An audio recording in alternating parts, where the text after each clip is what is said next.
Oh, we're live. Hello, people. Doubt anyone's watching right now, but yeah, we are live. Doing another thing for Chad. Hello, there he is. There's Chris. How you doing? Oh, how are you?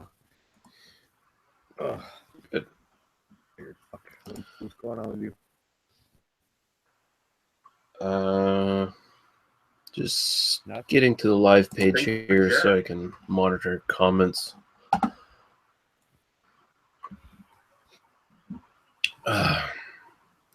Yeah, so Chad disappeared on us. No, he probably had to work. He probably had a late break too, so he probably couldn't get back over. All right. Something going on with your mic, by the way. What's going on with my mic? Oh, you know what? Hold on. Click. How's that? Is that better?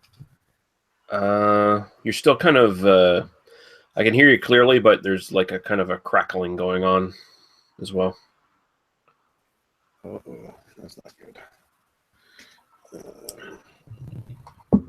I might have to change the battery on my mic. Hold on a second. Alrighty. But yeah, Chad disappeared, so he's obviously working or something. And so we're taking up for BDU tonight, in case anyone wants to join in and talk.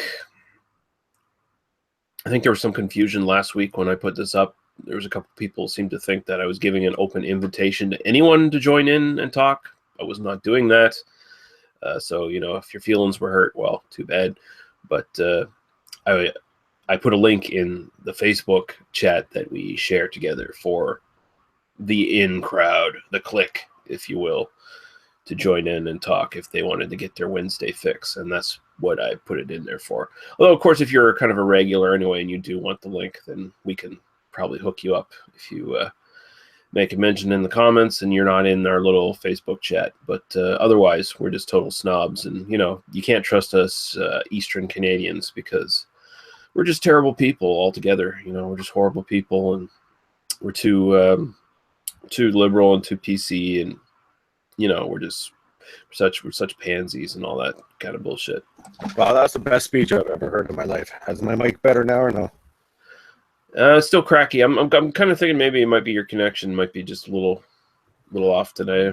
Okay, well, that and I'm editing photos too at the same time. That would probably do it. I wouldn't be surprised. Might knock him. Am I like robotic like Greg when he's on? You're not that bad. You're still clear. You're just kind of crackly. You got some snap crackle pop going on in the background whenever you talk. So the jello pudding pop. The jello pudding poppity pop. So yeah. But so you work Saturday nights usually? Chad was saying. Lately I haven't been, but I did last week. So otherwise I would have joined in last week. Yort. Hello. How's it going, Yort? Good. How's my microphone today? It's good. Oh, fuck. Unfortunately, it's really good. But you put headphones in, didn't you? I always do shit for brains. Oh shit! I've forgotten more about how to do a hangout than you've ever learned, son. Oh. Wow. Well, that's how we're starting. That's how we're starting. I got you got the green screen. I've got memories of what green screens may have would have been one day. He knew them, but he knew them when they were still black and white. They didn't have color back in his day. Exactly. The black screens. Yeah. It's just an abyss of darkness. Hey, where's the birthday boy? I don't know. He said he was going to be like in another hour. So he's a bitch. All right, that'll be past my bedtime. That's okay. That's right. All you old guys got to go to bed early. Yeah. They got responsibilities and stuff. Yeah, exactly. Us working folk. Yeah. Man, I love not having a job. It's so good. Who doesn't have a job? I think we all do, don't we? Oh, no. Apparently I don't. You know, I live in a shack. I don't have a job. I can't possibly have a job. True. Oh, yeah, that's right. You should get The a shack in the back of your mama's property that she gave you. That's right. Get a paper. Man, I wish I was like a fucking white trash trust fund baby. That'd be awesome. Oh, my mama gave me the property. Just gave me that property. Yep. Back in the woods there, you know.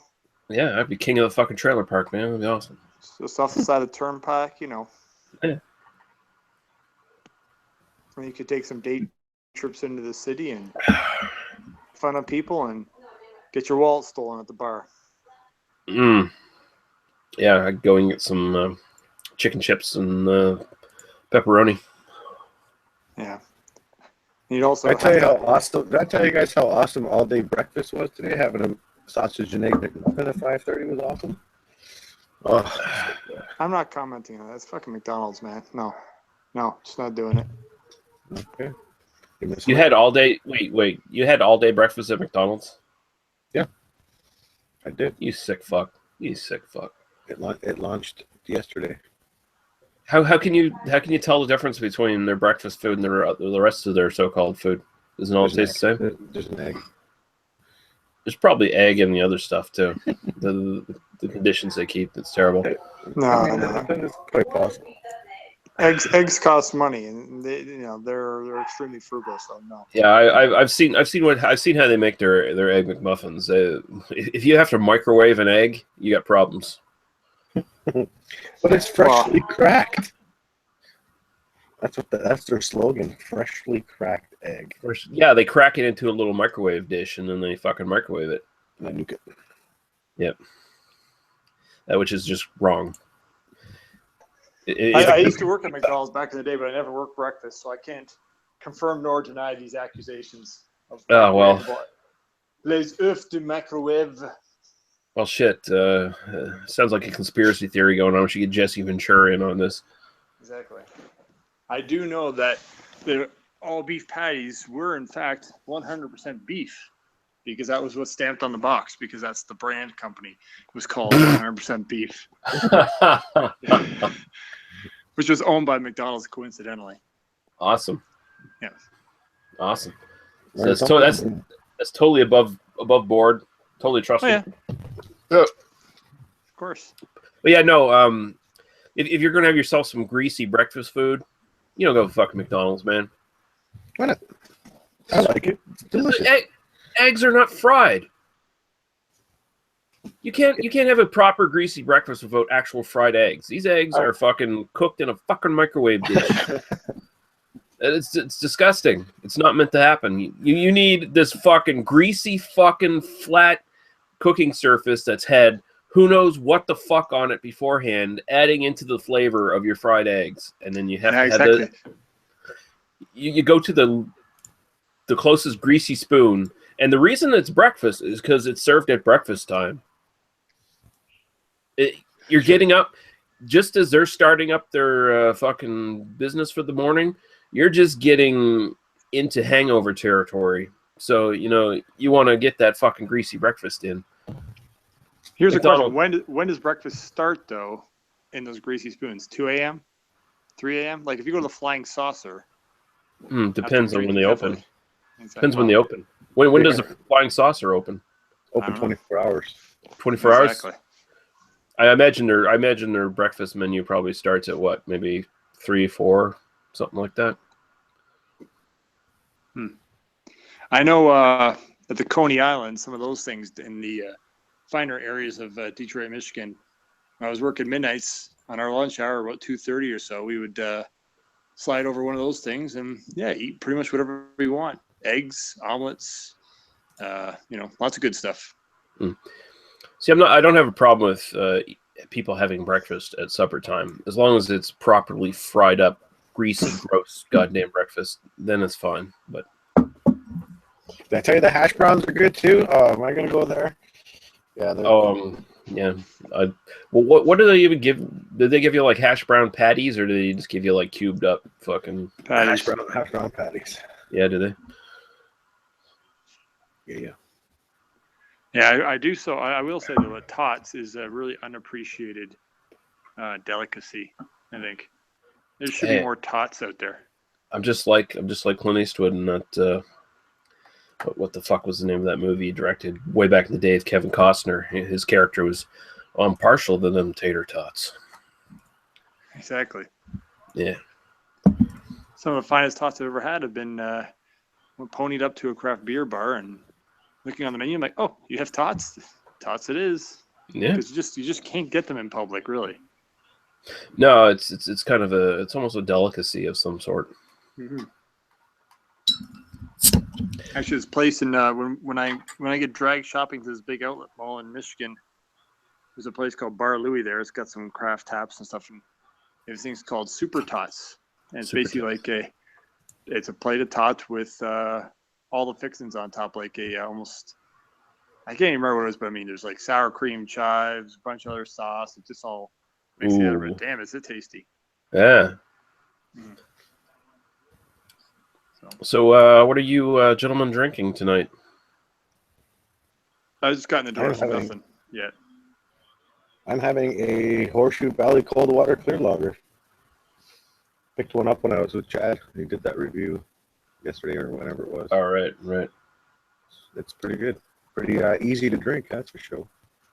I'm about to drink a Garrison Hoppy Buoy, which is just some sort of American style IPA that they do. No, I can't even remember if it's any good. Yeah, does Garrison get a lot of love out there? I mean, I'm aware of them. They're one of the big two out here. What's the other one? Oh, the other one would be Propeller. Yeah, that's right, Propeller.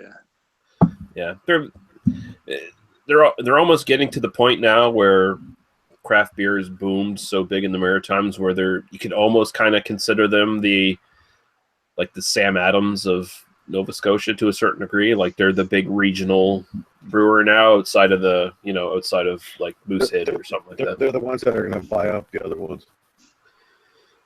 I don't know if they'll ever do that. Well, they might eventually. You know, if they're still around in 30 years, they might actually be doing that shit. But because as much as craft breweries talk up, oh, we're this big community and all that horse shit, eventually they all seem to kind of turn on themselves and start buying up other breweries and shit. So, no, but they do it nicely though. It's like, oh, this is so hard. I'm like, oh yeah, well, we're kind of looking to partner up with you guys, and then but by the way, we'll take the majority stake in it, and right, it's ours, right? All sweet and innocent, like, and see who's vulnerable, and they buy them up. Yeah, but so far they're still pretty good. So I'd say Propeller and Garrison have managed to keep up with the new breweries popping up around them fairly well. They're still releasing some interesting things. So yeah, it's interesting. I haven't seen any Propeller stuff at the LCBO in a few years. It's a shame, really. Yeah, I think more Garrison is starting to go out westward now. Yeah, because I see that fucking Neanderthal Chris Peters is always getting Garrison stuff now. So interesting. Chris Peters. I haven't seen anything from him in about 6-7 days now. Maybe he's working on his fucking green screening. If you can figure out how to key out all those, all the green on his videos or whatever the fuck. Well, it's funny you should say that because the Entrepreneur Power Hour posted a bunch of videos and he's still in front of the fucking thing.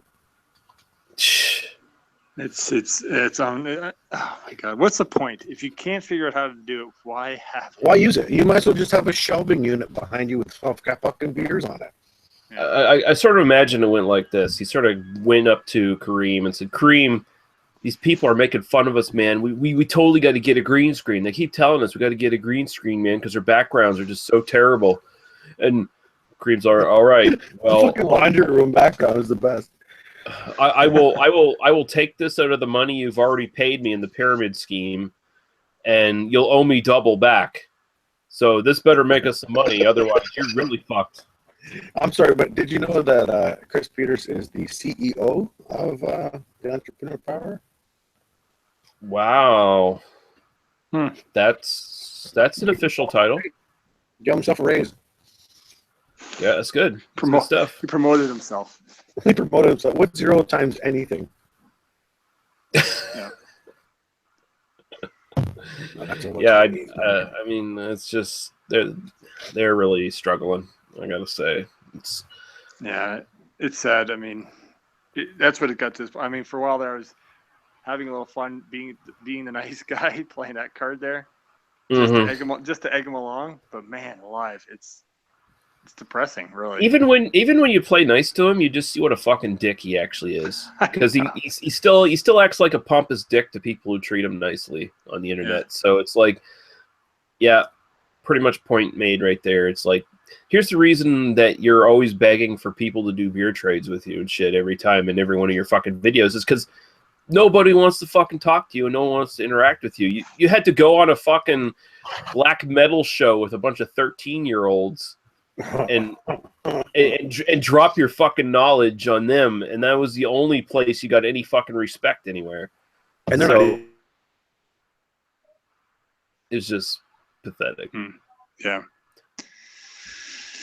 No, and the worst part is, I think that, you know, he's living this double life. He's trying to be Mr. Positivity, reading this stuff, and if he's buying it for a second, eventually when it fizzles out, and it will, and he'll go back to his morbid reality, the angry side of him, which we see in snippets and remarking back, is just going to come out, exploding out in all avenues in his real life. You know, it's just going to be tragic. I'm actually kind of sad he didn't make any trolling videos, because he said he was going to do that. He said he was going to start making videos going after people, and then is he the crazy Russian 86? Come on, there'll never be the rules. There's only one rules. This is the rules here. Hey everybody, coming to you with another video. Yeah, you see, Todd, you need to stop drinking, Todd, and get yourself a woman. And I love the fact he responds to everybody. I mean, the few times I've commented just to see if he'll actually get like answer me back, he does like the next day or the same day. It's awesome. Did we just lose connection there? You dropped out, but now you sound perfect, by the way.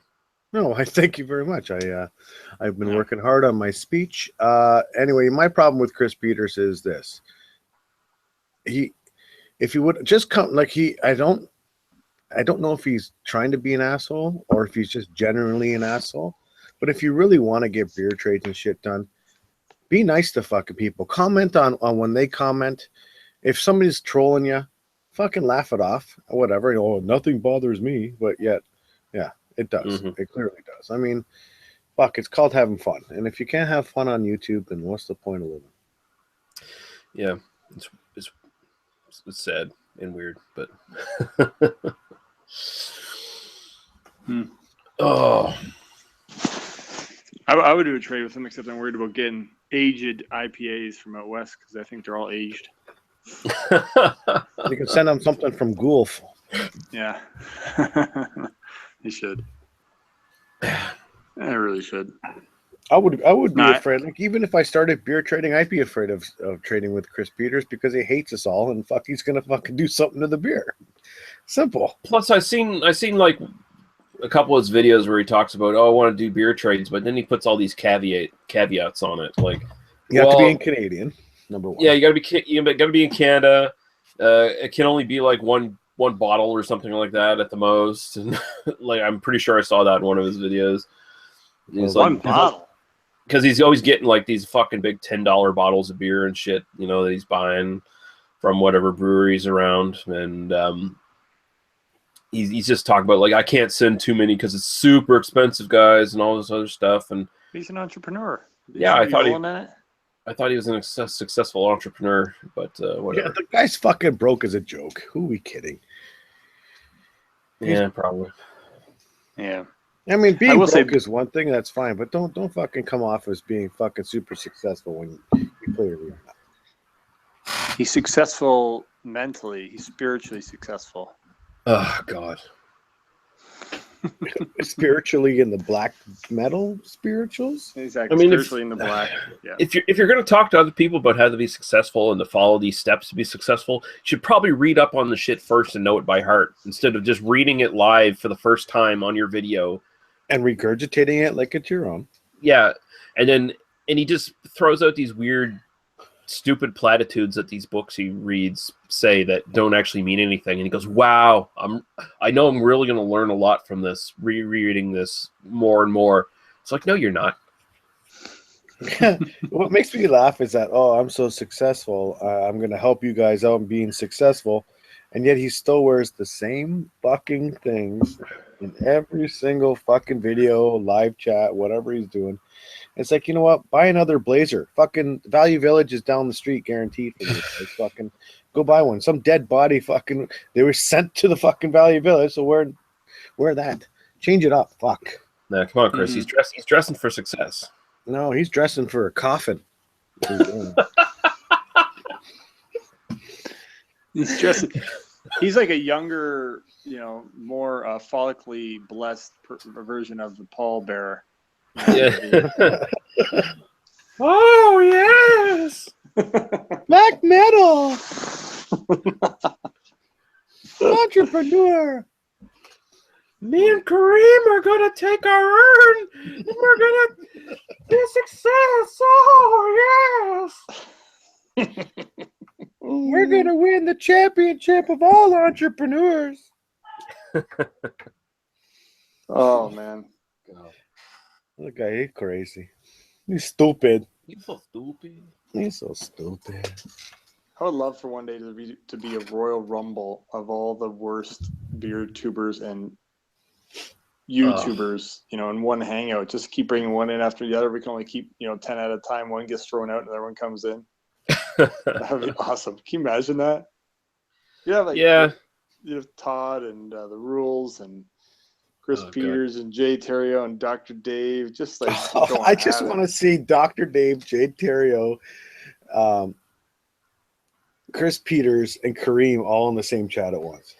The funny thing is, Dr. Dave, he's so desperate for people to connect with at this point. He stopped hanging out with that crazy fucking guy. Yeah, he's burned so many bridges that he looks for any kind of fucking nutcase that will be agreeable to him, even on the smallest point. So he'll fucking I can see him hanging out with Chris Peters. I could see that match happen. Holy shit. I just thought, okay, epic April Fool's. Holy shit.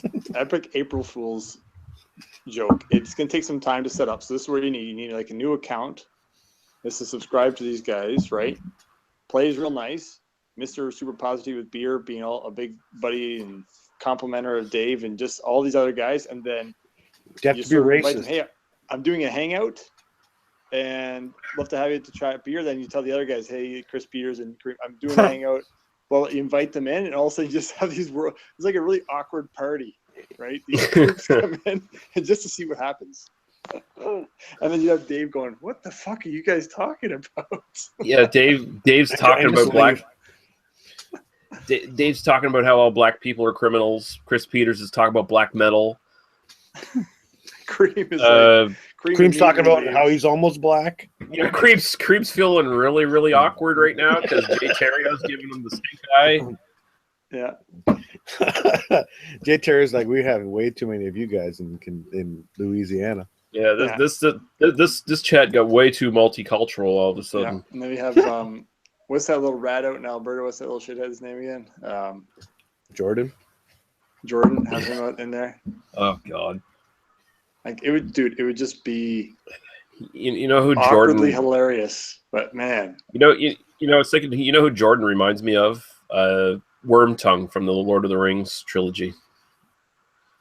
You guys remember that character? He's a little sniveling kind of troll guy who's hanging out with that old king in the Lord of the Rings movies. Oh yeah. Oh yeah. Yeah. He's a shit disturber. That's his name? Wormtongue, yeah. The guy at the top of the tower there? He must be getting all the chicks. Oh, the guy at the top of the tower, yeah, is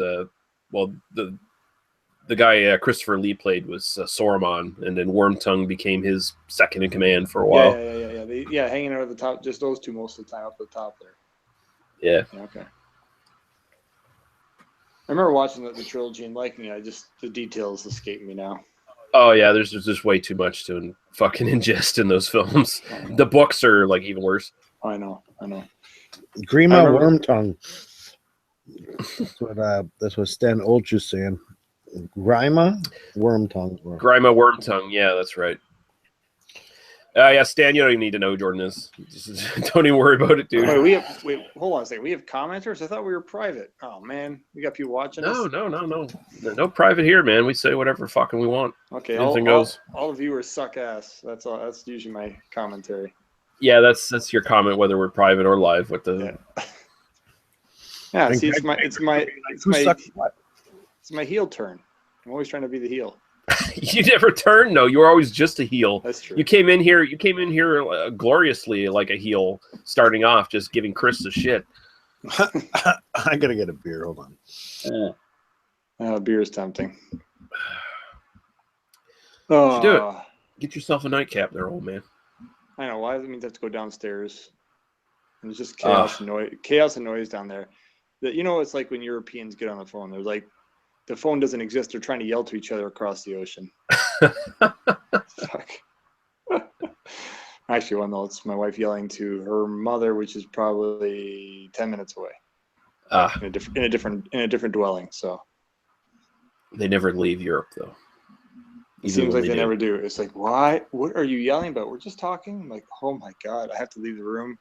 That's why I have headphones for my TV, because I'm like, I just have to tune everything out. Oh, I know what it's like though, because everyone else in my family is pretty much deaf at this point. Like my dad is like, his hearing's really going.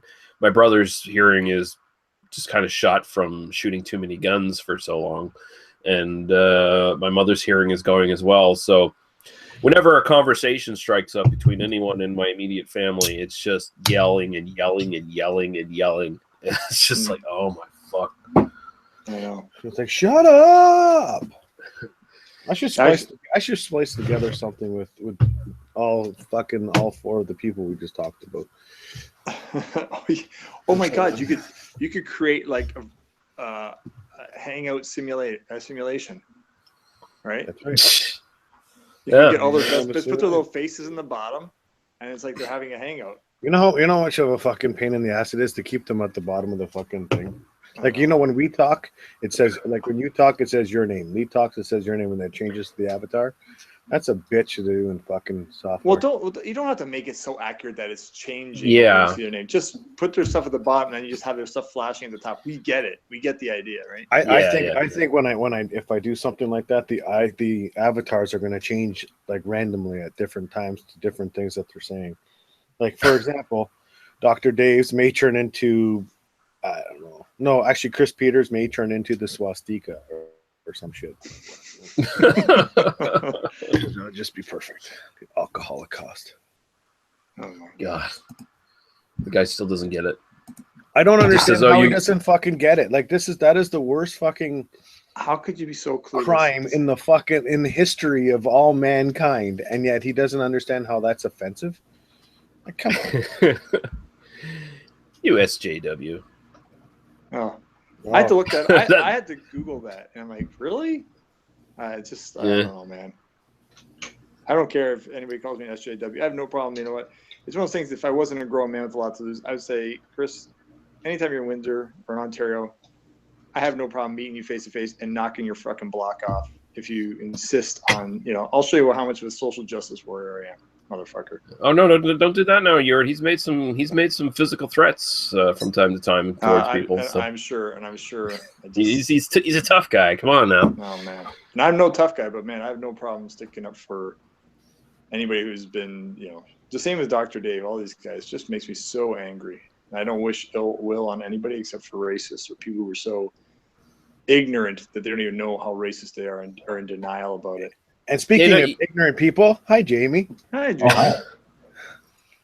How you doing? Is this some kind of power hour? Yeah, this is the Entrepreneur Power Hour for you. Is it? Nice. This is the SJW Power Hour. Yeah, this is the Eastern Canadian Power Hour is what it is. Hashtag pink shirt promise. Anti-bullying campaign, and we're just fucking talking about fucking. Yeah. It's hilarious. I'm not talking about bullying. I'm talking straight up like beating the shit out of assaulting somebody.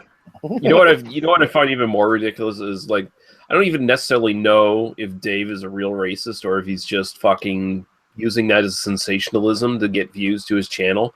And that makes me hate him more if that's what he's doing. If he's just No. pretending to be a racist. No, he's a racist too. He's one of those, again, sort of like some people who are in denial that they are, and oblivious and ignorant as to just how offensive the things that they say are. Yeah. And now that Trump has been elected, it only makes people like Dave worse because they think that they can say whatever they want without consequences. Because the alt-right is basically promoting this kind of thought, right? Well, the funny thing is, his big defense is everybody's racist. I was like, no, you are right. You are clearly racist, and there's plenty of people who aren't. Dave, thanks. If trash like him, I'm talking human filth like him, is a race, then I'm racist against whatever that race is. Yeah, but that's not so much a race as it is a mindset. I know, but I mean, I wish they could be labeled as a race because they are their own species. Because yeah, definitely. They're just fucking, they have yellow bellies, and you know, where the rest of us have pink, brown, and all the other stuff. They are cowardly little meek people. Yeah. You sound angry today. You all right? He's getting up there. He's getting his temper up. He's firing up a little bit. I see. He's getting a little hot. You getting a little hot, Ewart? Yeah. Let's cool us down to the sweet, dulcet tones of Jamie. What are you drinking? Let Jamie serenade us with. I'm having a warm milk. What did I even ask? What the fuck? No, I'm having nothing right now. Just probably water tonight. God damn it. What is this? The fucking milk drinkers and fucking alcoholic chat? What's going on? I was thinking of an old man drink, and that was the first joke that came to mind. Just a nice cup of warm milk. Why, is someone actually drinking milk? No. Okay. No. I did buy some, speaking of old man drink, I did buy some cognac the other day. There you go. And some nice Redbreast 12 Irish whiskey. Ah, I've never had that one. I've heard that one is really good though. It is quite excellent. Yeah. And I spoiled myself when I was in Dublin last year, and I had a Redbreast. I think it's 15 or 18. It was not inexpensive, but it was nice, really nice. I even got complimented by the bartender. Like, oh, very nice. You know, I could have had whatever, a Guinness or something. Yeah. Right for the good stuff. Chris? Yeah. Oh, maybe he's not quite a tourist after all. Exactly. I heard that, Jamie. Don't worry. What did he say? When you said Guinness, Jamie's piping it, Chris. Hey, actually, I have a question since both the basements are on here. Yeah. Now, since Jamie came first, do I have to change my name? I'm just curious. The discussion has been had openly. Oh no, it's good to have pure enemies. We're rivals for sure. We are rivals for sure. Yeah. Rivaling basements. Yeah. I can't wait to see my fucking hand model cooking show. Looking awesome. Oh, God. Stan in the comments says, so you're saying that the left has the right to assault because of feelings based on words? I wouldn't say left, mother scratcher. I wouldn't say that. Yeah, I wouldn't say that though. I would say you would have the right to assault someone who starts an assault, starts violence themselves. If it's a self-defense or defending other people, then definitely. He says identity politics has no place in society. I would generally agree with that because I honestly find identity politics become just more divisive than they bring people together. So, yeah. To answer his question or his comment, for me personally, does it give anybody the right? Of course it does. It doesn't mean I'm not going to do it anyways. So fuck off. He says that's how the quote unquote alt left is pushing it. And I would agree with that. Like, I actually kind of feel disappointed when I see people who call themselves liberal saying, well, you should just go out and punch a Nazi for speaking his mind. No. If that Nazi is trying to incite violence, if that Nazi is trying to start violence themselves, If they're actively trying to hurt somebody, then yeah, go and punch that fucking Nazi in the fucking face and break his fucking skull on the fucking pavement. But otherwise, no. Just beat them with words. Fair enough. I'll wait till I see someone swinging from a tree before I act. That's fair. I understand the point and the logic. I'm not condoning people going assaulting people. I would not. Getting hot. He's getting hot. I would not be upset if someone did that to a alt-righter who was shooting his mouth off, because they don't listen. They don't have reason.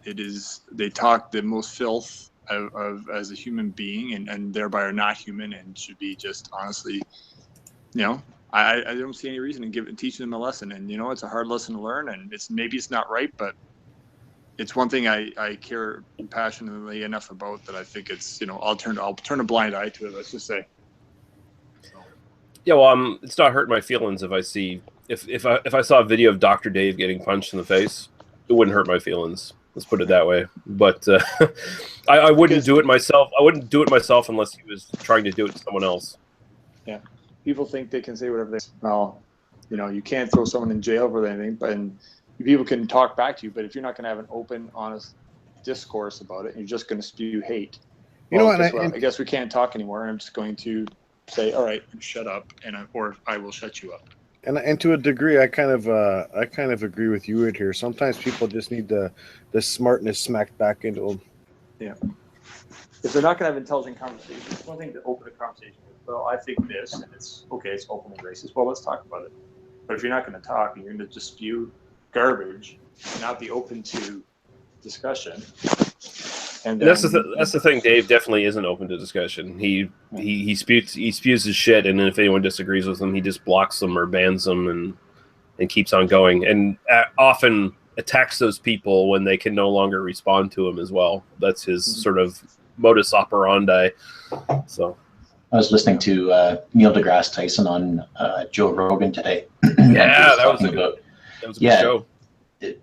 Same type of thing, just talking about people that trash talk anything that he does, and he'll debate them, but he says once he brings hard facts to people like that, they still don't believe him, and then he says then discussion is over because you're not listening to reason.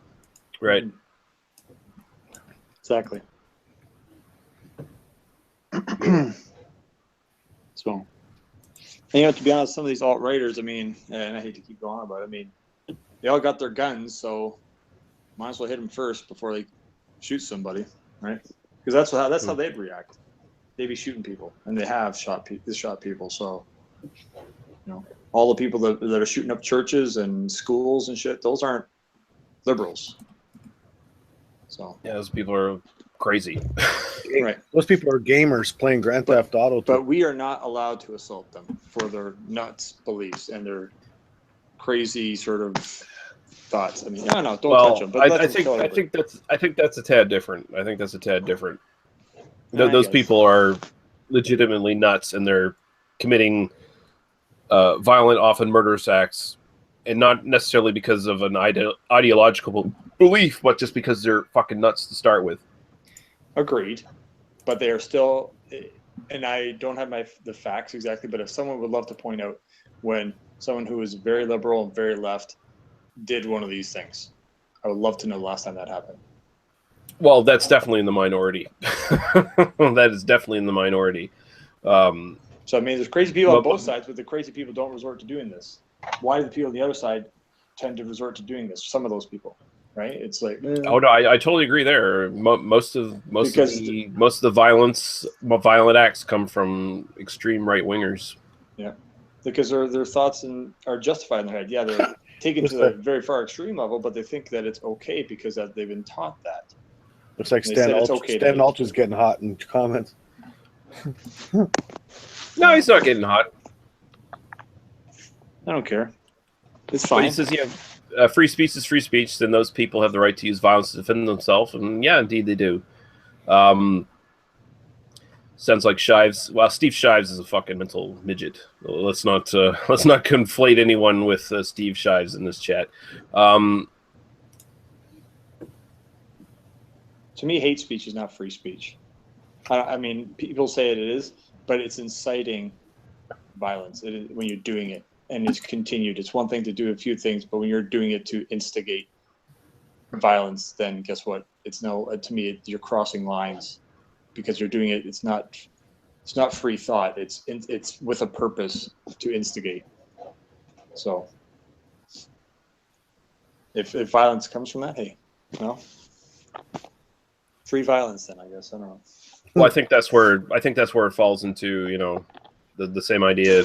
If they precipitate violence upon us, then we're more than welcome to reciprocate in that instance. Right.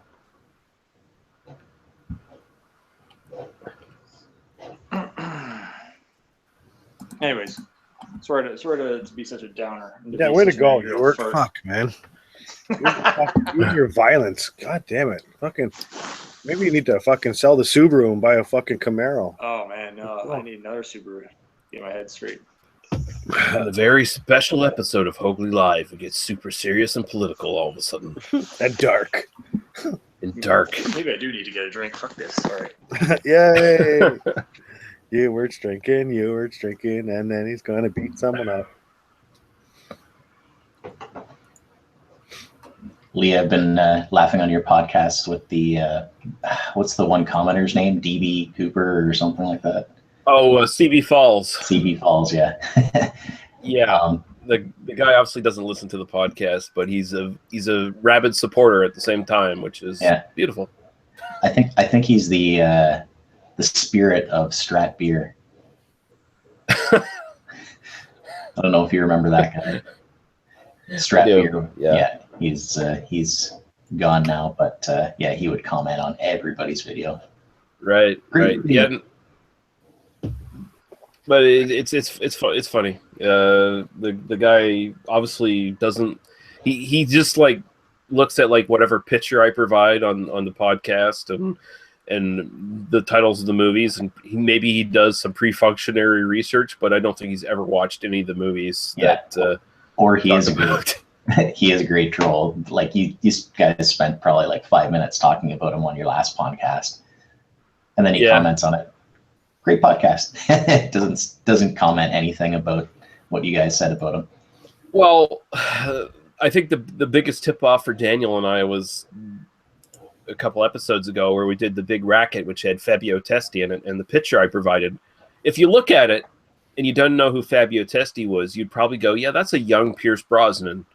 Mm-hmm. So his comment was, "I've only seen a couple Pierce Brosnan movies or whatever." And it's like, okay, obviously you haven't listened to the podcast because we didn't talk about Pierce Brosnan at all. so yeah, you know, he's just bullshit. But at the same time, hey, he wants to be a part of the fucking podcast every week, whether he listens to us respond to his comments or not, and he wants to support it. So cool, whatever. Mm-hmm. He plus ones all of our shit and makes positive comments. So hey, whatever. Yeah, I only listen to the podcast on YouTube, so right. Pretty much what I use for anything, just watch it on YouTube. Which then again, how come I can't hear your podcast on mobile devices, Lee? You got it set for just desktop? I have no idea. I have no idea the compatibility of mobile devices. If you're subscribed to us on iTunes, I would assume you could download it to your mobile device. Yeah, but if I'm watching on YouTube, it says it unavailable on this device. Well, don't watch it on YouTube. Go to our Podbean page, our iTunes page, and get it from there. Subscribe to us on iTunes, and you'll get it downloaded automatically. Oh, I don't. Okay, I have a Samsung phone. See, I have no idea what compatibility issues there are between phones and iTunes and shit, but I do know if you get us from iTunes, just download us directly from iTunes, you'll have no problem. Now, does that help the podcast out if you're downloaded from iTunes? It does, yeah. I mean, if you're subscribed to us on iTunes and you give us a 5-star review or whatever and a rating and shit, that actually kind of boosts us up in iTunes and puts us a little bit up and, you know, makes it easier for people to find us in iTunes because it puts you on like certain charts and shit like that. But But I Want me mean, to just switch to that. yeah, I mean, if you guys feel like doing that, it's fine and appreciate it. But it would be easier for you guys if you want to listen to us just like MP3 wise or whatever, instead of sitting there for an hour and a half on fucking YouTube looking at still pictures while listening to us. Instead, if you could have us on the go or whatever in your mobile devices, whether it's an MP3 player or a phone or whatever, then that would be the easier solution for you. Yeah, I should do that because it doesn't matter to me either way. I'm just listening to it at work. So See, that's how I listen to all my podcasts. I just download them, all the audio from whatever, and stick them on my MP3 player and while I'm at work. So that's what I do. Yeah. Interesting, because then if I can download it on MP3, then that's just going to be easier. So go right to the phone.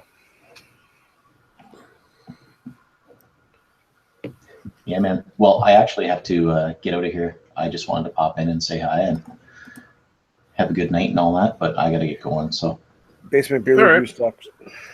Yeah, But, well, thanks for jumping in, Jamie. Appreciate it. yeah, I'm doing super early mornings now, so late nights are not working. So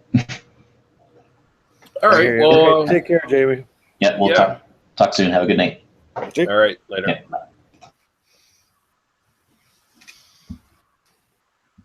Yeah. Yeah. Yeah. Yep. 4 viewers. One of them's me. One of them's me 3 too. viewers. So there's like 2 people. Maybe one of them's probably fucking. One of them's probably Stan, and the other one's Ewart. yeah. Appreciate your comments, by the way, Stan. Comments are good. Yep. Hey, Stan, give us a topic to talk about if we're still watching. Something not too political, but nothing too political, by the way. If you got too hot and you're left, sorry, come back, please. That's too funny. I'm drinking a Stiegel Radler now because I'm taking it easy. Because I have to go get up in the morning with Chad. All right, that's your life's blood, Stiegel Radler. Yeah. No. Oh, come on now. My life's blood right now is anything nitro. So I'm right. That's the life's blood right now. And yeah, I do have a couple beer reviews to do on my channel. Oh yeah. I'm going to do that Flying Monkeys. What's it called? The chocolate one. What's it called? Not Manifesto. Yes. Chocolate Manifesto, is that the one? Yeah, yep. I think it is. Yep. That's what I'm going to do. Do that one next with a little bit of little clips here and there in the middle of it. Why not? Nice. Got to bring the production value up. No, I'm just kidding. Yeah. Get that green screen going. No, why not? It's up. Why not? Might as well use it. I did. I will say I did enjoy the Bikini Girls background for. Right? Like, I mean, I can start a trend with this. I think has this been done before? You tell me. You're the king of. I don't think I've ever seen that. Then again, when I was doing beer reviews and stuff, there was hardly dick all as far as people using green screens. So excellent. You may be an innovator on beer. I may be an innovator, and I may continue on with beers and bikinis. I think that might be a little segment. Yeah, I'm all right with it. I might have to change the backdrop, though. I don't want the whole thing in the background. I might put a little TV screen and have it just playing beside me or whatever. Yeah. Change it up. Yeah, that sounds like a plan. Beers and bikinis, ladies and gentlemen. Beers and bikinis. You sexist monster.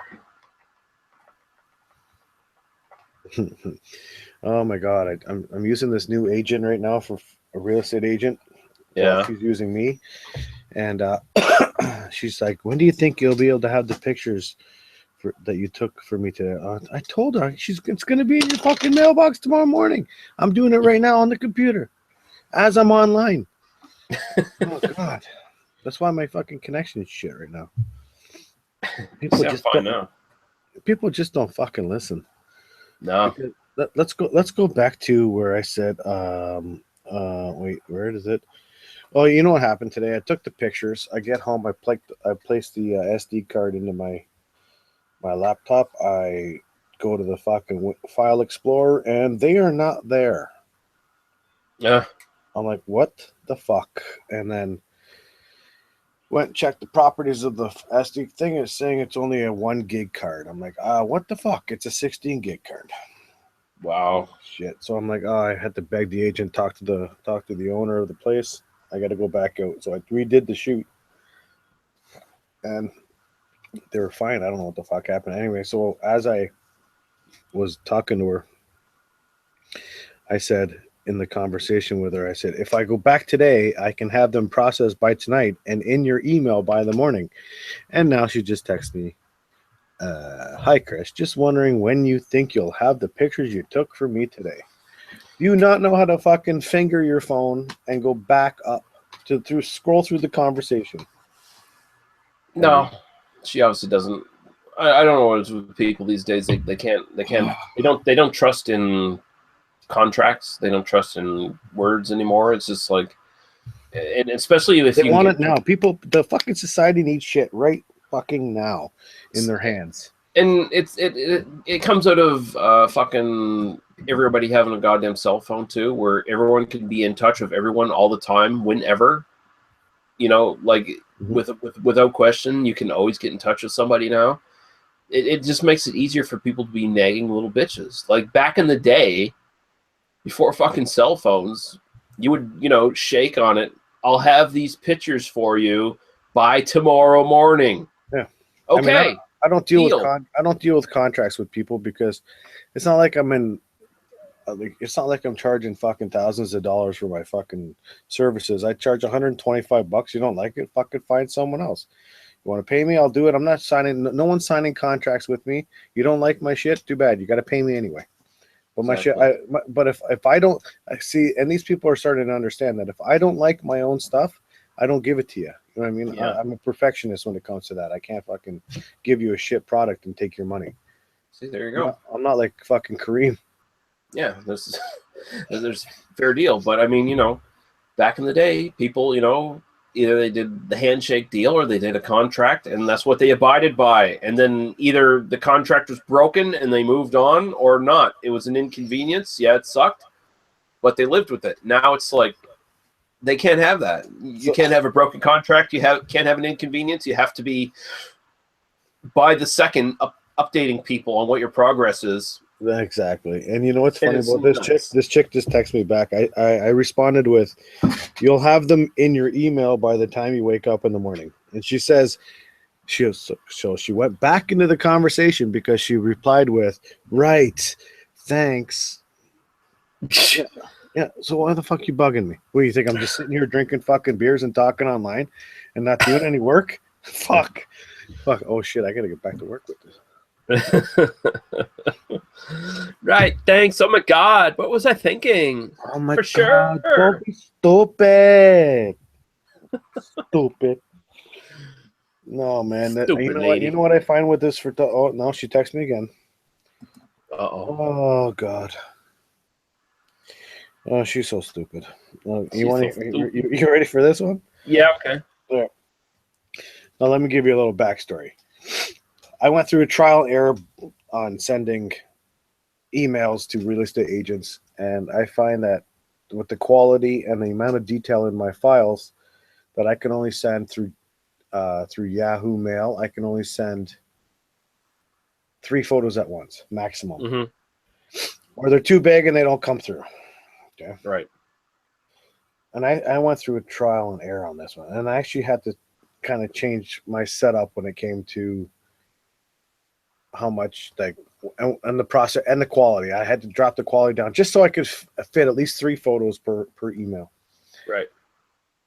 Her next text is, well, this is someone getting worried. Okay. Sometimes emails don't come through if they're too big. Can you send them to my Gmail email to avoid any problems at my end? Yeah. What are we talking about? Talking about too G big spots. for her inbox. Yeah, something like that. All right, just going through my life. Oh, okay. The beer fridge is open, gentlemen. Ah, I'm gonna get something that's very reminiscent of death black metal. Here, hold on. Let's see if I can turn my camera on here. Oh no! Oops. Tell me it's Chris Peters beer. It is. Look at this. Can you see this? Come on. Stop moving it around. Oh shit! Like this? Double IPA Diver series. Oliver Brown Brewing. Oh wow, lots of skulls on that shit. It's a bloody sword. Nice. Long live rock and roll, motherfuckers. What style is that? Double IPA. Double IPA. Okay. Crown of Lies. From Maryland somewhere. DJs be proud. Yeah. Chris Peters would be proud of that one. Yeah. I'm gonna grab some beers. I'll be right back there, gentlemen. All right. So what's new? What's Not new? much, man. Just been busy. Want to see what's in the fridge today? Yeah. That's my fridge. That's it. Oh, there's nothing in there. Did I see a vanilla porter in there? I think I did. It's on the door. No, there's no vanilla port. I think it's on the This door. one here, and I got this. Oh. What? Oh no. Okay, never mind. I thought I Where? saw one there. No, I thought I saw one. That's this thing here. Yeah. No. Okay, I saw one. No. Okay. Yeah. You're lucky. No, I got this though because of Guy's rave reviews with him and Vince. And I got the Flying Monkeys, the Chocolate Manifesto in my fridge. I'm gonna review that one, throw it online with some Oh, cool. stuff. Yeah, with some background stuff. I was talking to Lee about if anybody else has done the bikinis and beer reviews. Because and Lee's like, I don't think so. I'm like, oh, I could be. And Lee's like, you could be an innovator. I'm like, oh, well, maybe.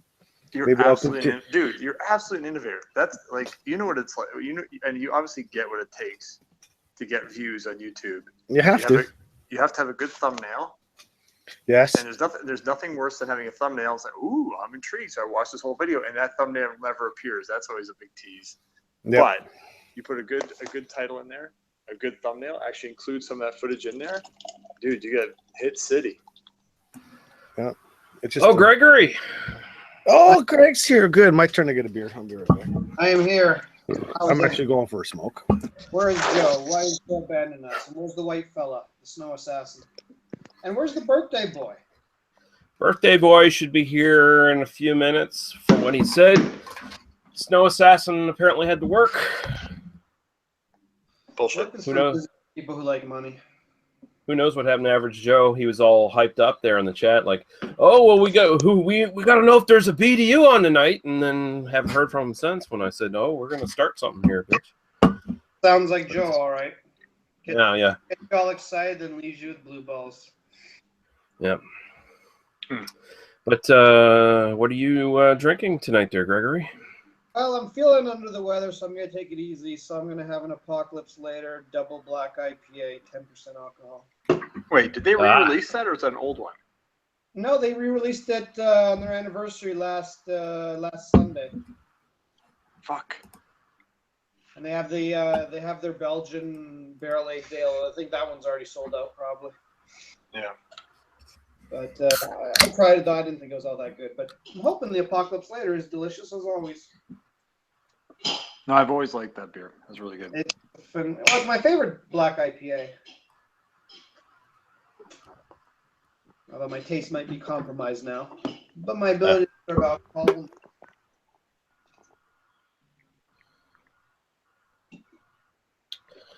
I'm now drinking Black Angus IPA, which is named after giant Angus McCaskill. Angus Mangus? No, Angus McCaskill. No idea who that is. He was a 7-foot tall guy who used to deadlift anchors like 100 years ago, and then he died from having one shift and stab him in the side, and he died like a few days later from like blood poisoning. Irony. Yeah. Irony, no pun intended. Oh. Whoa.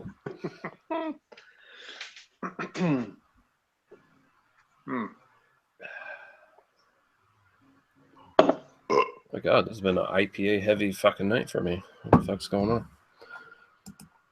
You're You need to learning. hit the liquor. You need to hit some dirty liquor. Liquormans. I actually still have some of that left, and I don't want to touch it because it goes really bad, really quick in the bottle. Really? If I was to do a re-review now, I'd probably give that stuff like a C-. If I knew then what I know now about how it goes. I gave it a solid B, I believe, when I reviewed it. It'd be like C- now because it really goes downhill.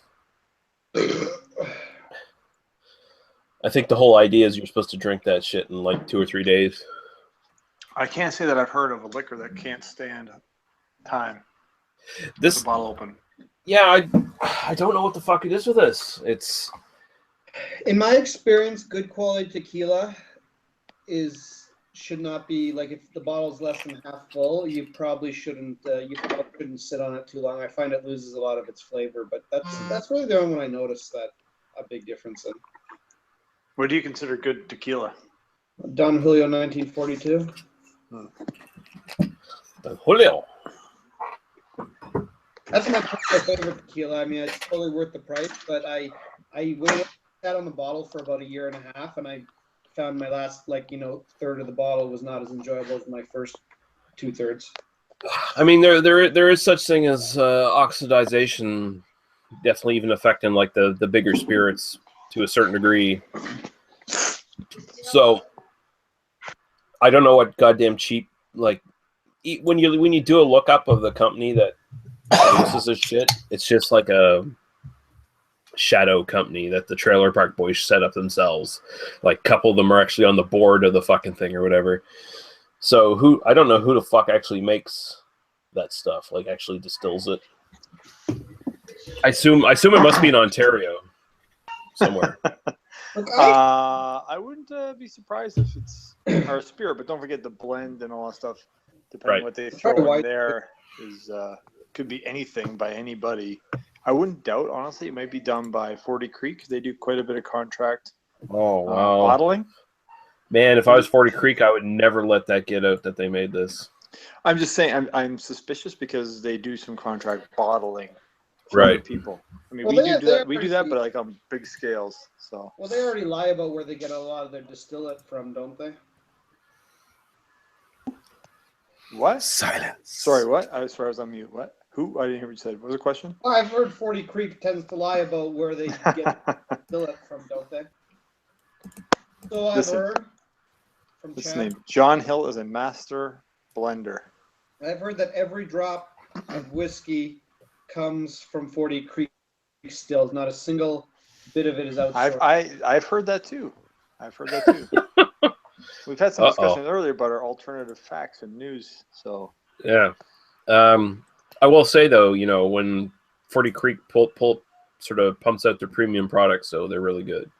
So they are. I just don't feel they're worth for what they cost. Like their premium bottles, like I think $70 or $80, and they just aren't that much value to me. Like I mean, they're good to try for sure, but I mean when I look at I can buy a bottle of Lafroig or almost a bottle of Lagavulin for that. In fact, I think I can buy the Lagavulin 8-year-old for around that much. And I mean, the whiskeys that 40 Creek is bringing out, they're only like somewhere in the range of 6 to 8-year-old whiskeys anyway. So right. Wait, Lagavulin has an 8-year-old? Yeah, they have an 8-year-old. I think it's. Did they actually put 8 on it? Yeah, it's 8, and it's supposed to be really, really good. Like it's wow, never heard of that. People, and it's bottled at 48%. So a lot of people say they prefer it to the 16. The 16, I think, is a lot more subtle. It depends what your palate is, whether you want something to punch you in the face. But, well, yeah, 8 years old for a Scotch like Lagavulin, that's got to be some slap you in the face shit. Yeah, well, plus it's a lot more it's a higher percentage. Too. Yeah. I've never tried the 12-year-old, but apparently that's supposed to be the best one because it's like. I've only ever seen 16, which is I always thought like, maybe that's all they do. I don't know. No, they do a 16, an 8, they do a 12, and then they do a 16 Distillers Edition, and those are the ones they release. So they have other ones, but let's see if this. Hold on, let's see if this works. I have a helium balloon with me, although I don't know if the helium will still affect my voice. But let's find out. Oh God, here we go. We were doing Paul Bear impersonations Raise my earlier. voice at all? It does a little bit, doesn't it? A little bit, yeah. A little bit, not as much as it did the other day when I was fresh helium, but still. You sound like a fucking little Lily Putin from Wizard of Oz. Listen, I am not a munchkin. Do not mess with me. You killed the Wicked Witch. You killed her. We We represent the Lollipop Guild, the Lollipop Guild, the Lollipop Guild. That's awesome. Why he has a balloon, I have no idea. Is this bad that you inhale too much of this stuff? It is. No, the reason I have a balloon is because we're practicing to make balloons for the wedding, and we have a big helium tank right now. Oh, my man, God. you guys are gonna be like dead before your wedding even starts. I'm only halfway through this balloon, and I've got like 4 more. And you know what? There's actually some dark secrets behind the filming of Wizard of Oz. Apparently, all those fucking midgets were like super perverts, and they were always like feeling up fucking Dorothy. They want to take Dorothy in every hole. They were always filling her up on the fucking set and shit, like putting their hands up her skirt and shit. Yeah, when you're a midget, you can totally get away with it. Yeah, that's the thing. They figured they could do it, right? And there's this one iconic picture of her sitting like between shoots, and then there's all these midgets right to the left, and they're all staring at her. Just like, yeah, because they were all like aged midgets. They were all older than her. Like they were all like in their 30s or whatever, you know. She was like just this kid, and they're all looking at her like, yeah, give us some Dorothy, yeah. Hey, Dorothy was. Wait a minute. Was she over 18? I think she was over 18 on Wizard of Oz. I'm pretty sure she was, but She's totally fuckable. Oh yeah, but Google that shit. She's fuckable if she's over 18. Actually, it's 16 in Canada, so it's all good. Oy. I'm about to go on a rant again. Are you sure it's 16, not 14, Greg? Oh my God. Pull their dicks out. No, it used to be 14. They changed it to 16 a few years back, much to the chagrin of us perverts. that's when them liberals got in power. Yeah. They wanted us to start respecting women. The women folk. That's all right. I'm into older chicks anyway, but they're more experienced and can teach you stuff. Damn right they can teach you some shit.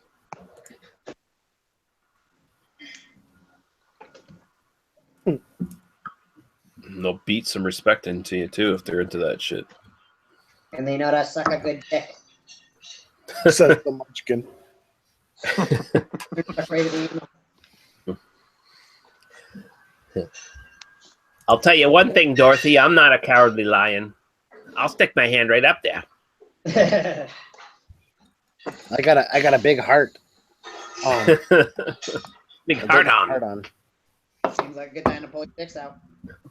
I'm sure some of those jokes were said on the filming of that. Apparently she was quite. It was actually like I think she started her autobiography and then her husband finished it, and apparently like He dead? those midgets haunted her for her entire life. She couldn't stop talking about how creepy they were on set. for what the book says anyway. Imagine if you were in the movie Freaks. Imagine you're in the movie Charlie and the Chocolate Factory. Oh God! Jesus, I stay still. Oompa, we're gonna come all over you. Oompa loompa dee dee dee dee. We're gonna stick our PPPs in you. Fucking goddamn. You can What really... about Time Bandits? That's another creepy one. Oh God, Time Bandits, midgets everywhere. Fuck. That's a great movie. That movie haunted me for many, many years. I saw it at a young age. That is a great movie, though. Yeah, we're gonna have I need to do see that it again because like now it's just like I look back like it's like watching Poltergeist for the first time. I haven't watched it since because it's frightening. When you watch it when you're 6 years old, it's gonna scar you. We're gonna have to do that on the podcast. That's one I've wanted to do for a while. Time Bandits or Poltergeist? Time Bandits. Poltergeist, I really don't care about, but Time Bandits, definitely. Well, Poltergeist had a midget too. That woman. Right. Zelda Her name's Rubinstein or Zelda. whatever. I think I have. You know, now that I think of it, those are like two of the most like frightening and traumatic movies of my youth, and they both involve midgets. So Midget's really scared the fuck I'm out of starting to you. connect the dots. You- He's not going to any circuses anytime soon. I don't think they allow midgets at circuses anymore. Circuses are like sanitized now, aren't they? You can't even really have animals at them anymore. And welcome to the circus, guys. Here's a guy in a suit. Yeah, here's a clown with a balloon. That's about it. No, those And if are, we got our those are circus right terrifying here. too, so forget it. Everyone's afraid of clowns. Got a circus on the panel. Greg's got a balloon style. Yeah. I got more balloons, but I don't want to inhale too much helium all at once. They all Do float it. down here, Do Georgie. it. Do it. Do it. Actually, Yeah. the ironic thing is, I actually have a good friend of mine who is, I would call him midget because he's not that short, but he's got like dwarfism. You know what I mean? Like got Right. qualities and features, and he is very, very short. So he's Are you kind of a talking hobbit. He's kind of a Right. hobbit. He's sort of in between a dwarf and a midget. Yeah, I guess so. A little taller, but yeah, he's got all the features. But yeah, he's probably he's under 5 feet. for Okay. Sure. Say Until he 4'6" says that, maybe.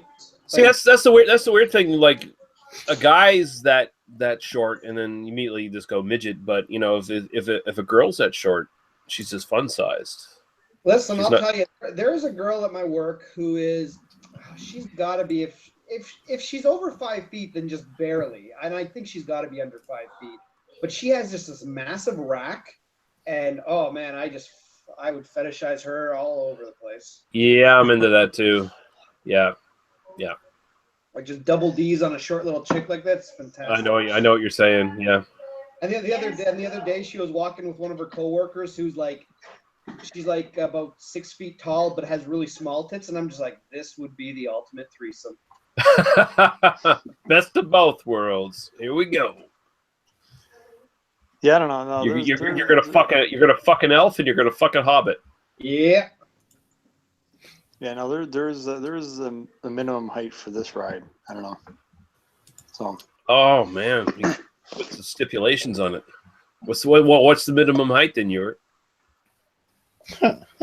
Yeah, we've drank with you. We know your standards aren't that high. 5'4". 5'4"? Okay, that's respectable. That's fine. That's Oh, fine. lucky- I can see that. Lucky for me, Agnes is only 5'3". Oh, whoa! Oh, Unless shoot, she's wearing heels. Oh, See shit. there you go. There you go. Loophole. Exactly. I want you to keep those shoes on, baby. There you go. What does their height matter when they're laying down anyway? It doesn't laying really. down. What? Hmm? Huh? No, it's not about laying down. It's strictly about logistics. I'm And 6'2", and thereby tell things you need to align, not line down. But anyways, No, I'll tell you logistics. A girl that can suck your dick standing up, that's awesome. Because it won't hurt her knees. Yeah. So she's not sacrificing too much there. Yeah. I suppose. Oh, you're ever being the family man. Once we go offline, he'll really get dirty on us. Oh yeah. Makes me look like a puppy. No, it live or offline doesn't matter. It's more of what's in earshot in my proximity. There are Oh, no I hear ya. there are no boundaries on this chat. So Well, I hope you have headphones on because I don't censor myself. I do. Excellent. You don't censor yourself, Greg? Come on. No, not at all. I find it really hard to believe. Now he does. When you get him out in public and stuff like that, he gets real nice. Oh, gets right respectable, does he? Yeah. Oh, does he? Yeah. I've been there a few weeks ago. He's way too nice, actually. Oh, Do I Jesus. really? God damn! Don't fucking Oh, kill the pretty- myth for. I don't know. Then again, I was. We rubbed pretty- beards together. Huh? We rubbed beards together. He Huh? did, actually. You did? But he didn't have a beard, so just my beard on him. Oh, you're become super friendly when he's drinking. I do. I get very affectionate. Oh, No, I will agree. You're a super friendly guy. He's an asshole. No, Hey, yeah, listen, no, but I mean, I'm an asshole too, so I connect on that same vibe in the same time. So it's like, yeah, he's a really super friendly asshole. I think we all have the asshole gene in us a little bit. I'm only an asshole to YouTuber commenters. That's all. Yeah, Oh. Because they deserve it. and I respect that, because if this was Chad's fucking chat, I would be doing the exact same thing Yurt was doing to people giving us comments tonight. So Yeah, because get up behind the keyboard and come join the chat and speak up. Oh, here we go. oh, the birthday boy. Happy birthday. I did not wish you a happy birthday on Facebook because it was too cliche, and I figured I was going to talk to you tonight anyway. So happy birthday, Nick. How are you doing, sir? I'm doing fine. He's drunk. Yeah, no, not yet. Oh, yeah. What? I did. What did you just say? I said I did have to drive home, so I had to sober up. Oh, I gotta get started here. yeah. Remedy that. What are you doing with it? I want to see a Z stem. I'm tired of this stupid same man stuff. I want to smash it. Do you want to seize them with a fucking straw on it? Would that really fucking hype you up, Yord? Would that I really? want to see a Z stem full of like a liquor, the whole thing. Oh yeah, Z stem is sitting dirty on my coffee table, so no. For Just- God's sakes. just a Z stem with a big fucking dollop of fucking Lafroy dropped right in. Yeah. I'm okay with that. Dried up. I can't remember what I last had in it. That's what That's she okay. said. So wrong. But so right at the same time. What a good way to bring back that tired joke. Yes.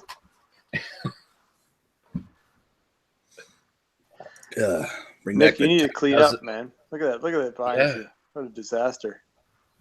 Although I will say it's almost better than Brad's house when he used to go on the hangouts. no, it's just my winter jacket sitting on my couch. Speaking of which, we do need to get Brad in on one of these chats again. It's been a long time. Yeah, I don't know what the fuck happened to him. He just sort of disappeared. I think his lady friend has probably got him busy. Oh, he has a woman? Okay, well that explains it then. No worries. If you see this post, hang out there, Brad. We understand. Yep. I used to doesn't love watch- when he would have his whole house there and he had his video game behind him, and Yeah, I wonder if he He's still has the I wonder if he still has the video game now, or if his lady made him give it up. I remember like he'd have a few beers, and all of a sudden the topic would like I don't know bore him or something, and all of a sudden he'd be off in the background playing video games Right. on the arcade. Shit, I better put my controller away. Fuck. No, but he had an Never mind. arcade. Yeah, he actually Leave and had stand in a- front of Stand-up arcade? That's hilarious. Yep. That's Oh, fucking... And he would be on camera? Fuck, that's hilarious. Oh yeah, he would do that frequently. Yep. Yeah, Brad gave no fucks. If the topic was not interesting, he'd just wander off and start playing his arcade machine. And everyone watched him. Oh yeah. He'd just be in the background just doing that, yeah. And he'd chime back in. Actually, no, I hung with Brad one time. I'd probably tell you guys this story. He is really, really nice. Very, very chill. Very cool. Comes off that way, of course. Kind of you like know. me, right?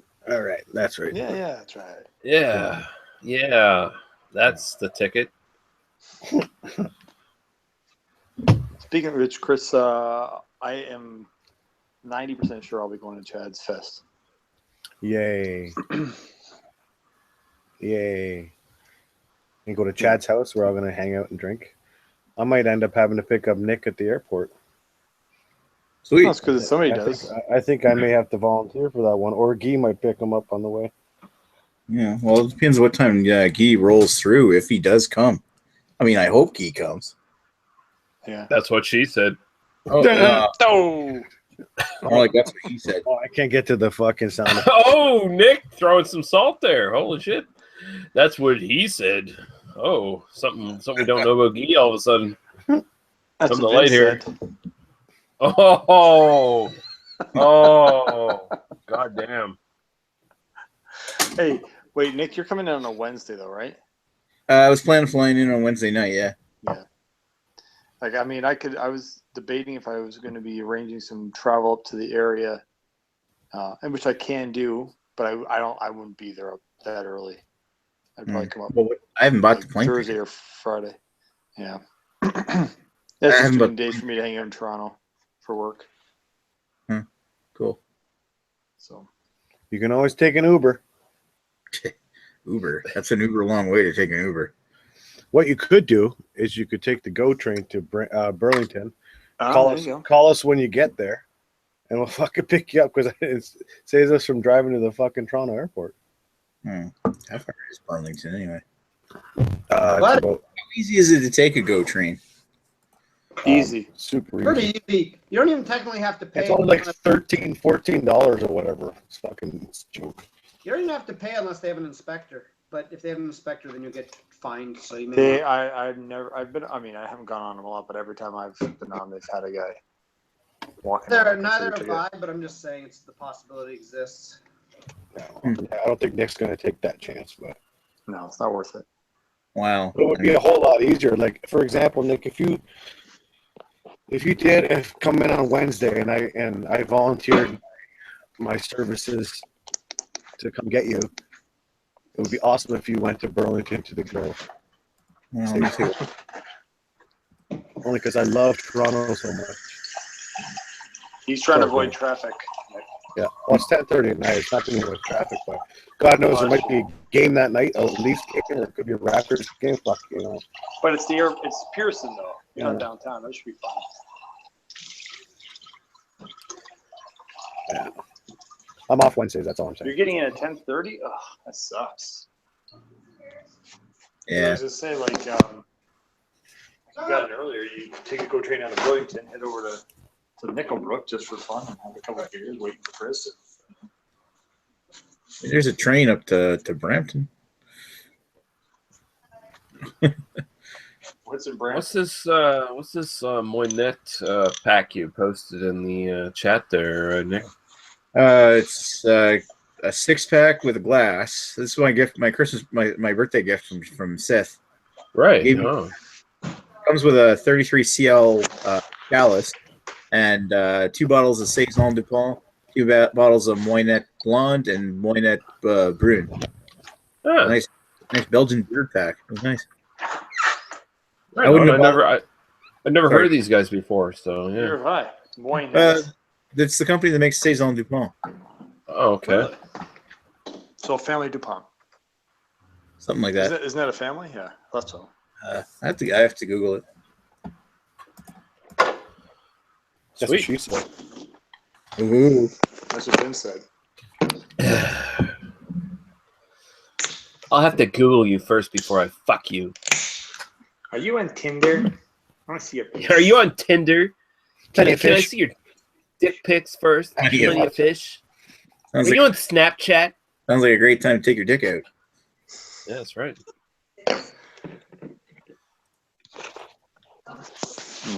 How many gigabytes is your dick pic on Tinder? Oh, needed not so much more more gigabytes. It was the needed a wide angle Oh, yeah, right. lens. Is this 16:9 compatible for my TV? Hey, to Nick, happy birthday to Nick. Oh god. Is that the helium, or is that his regular voice right now? I don't even know anymore. Hey, dear Nicholas, happy motherfucking birthday to you. Okay, you need to stop with the helium, dude, because you actually are going to probably hurt yourself very, very soon. Seems like you're gonna pull your dick out. But you actually, I thought that- He's I been thought it was falsetto at he's been first. sucking helium for the last 20 minutes. He needs to stop, I think. Yeah, you can use your vocal cords doing that. Okay. But all that would mean that it's that Oh, great. that's all the feeling we have. Apparently, we've used up the whole tank on just being idiots. So. Oh, there's a God light bulb. damn. That's weird. I'm actually legit worried about you, Greg. Stop using the helium. Is this really the only reason you're worried about me? Well, I'm not really worried about you. He's just. I put on the pretense of being a human being once in a while. Faint fashion. Well, a lot of helium too. The only other 2 balloons we have are too difficult to open, so they're not going anywhere. Like, I missed most of the misogynist comments made in an Elvish voice. Have to play replay the playback video. See, that's the thing. If he does it in that voice, it's all right. It's funny, so it's not misogynist. Yeah, 'cause It's like when it's like a child. It's Yeah. safe. When a midget molests somebody, it's like, oh, it's kind of cute. Yeah, it's kind of cool. They're the same height. It's all right. It sounds like every other 12-year-old racist playing Battlefield. You're a fucking cocksucker. You fucking nerd. Fuck you, motherfucker! I fucking pound you, motherfucker! It's like, goddamn kid. You went there. Yeah. You want to pound kids. That's kind of gross, man. No, but I mean that is what you experience online. You get these little fucking kids, these little fucking squeakers, man, who fuck you, you son of a fucking faggot bitch! I fucking fucked you up, motherfucker! Fuck you! I'll fuck your fucking mother! See, I was playing Battlefield, not with Chad one day. I was playing with my other buddy. And You're playing Battlefield, and you like that. You have other friends? yeah, I do have other friends sometimes. And anyway, we were playing team deathmatch, and him and I, we were dominating the map, and my buddy gets like 40-something kills. To like I was in second place, and I only had like maybe 18, so this guy was crushing. So the other guy, some kid on the other fucking team sends him a message saying, "I'm going to report you to Microsoft for hacking and cheating." Blah, blah, blah. And I'm just like, "What are you talking about?" So then we started fucking around with this kid, and we said, "Listen," I sent him a message. I said, "Listen, for your information, I have sent an actual complaint to Microsoft because of your harassment to my friend James or whatever."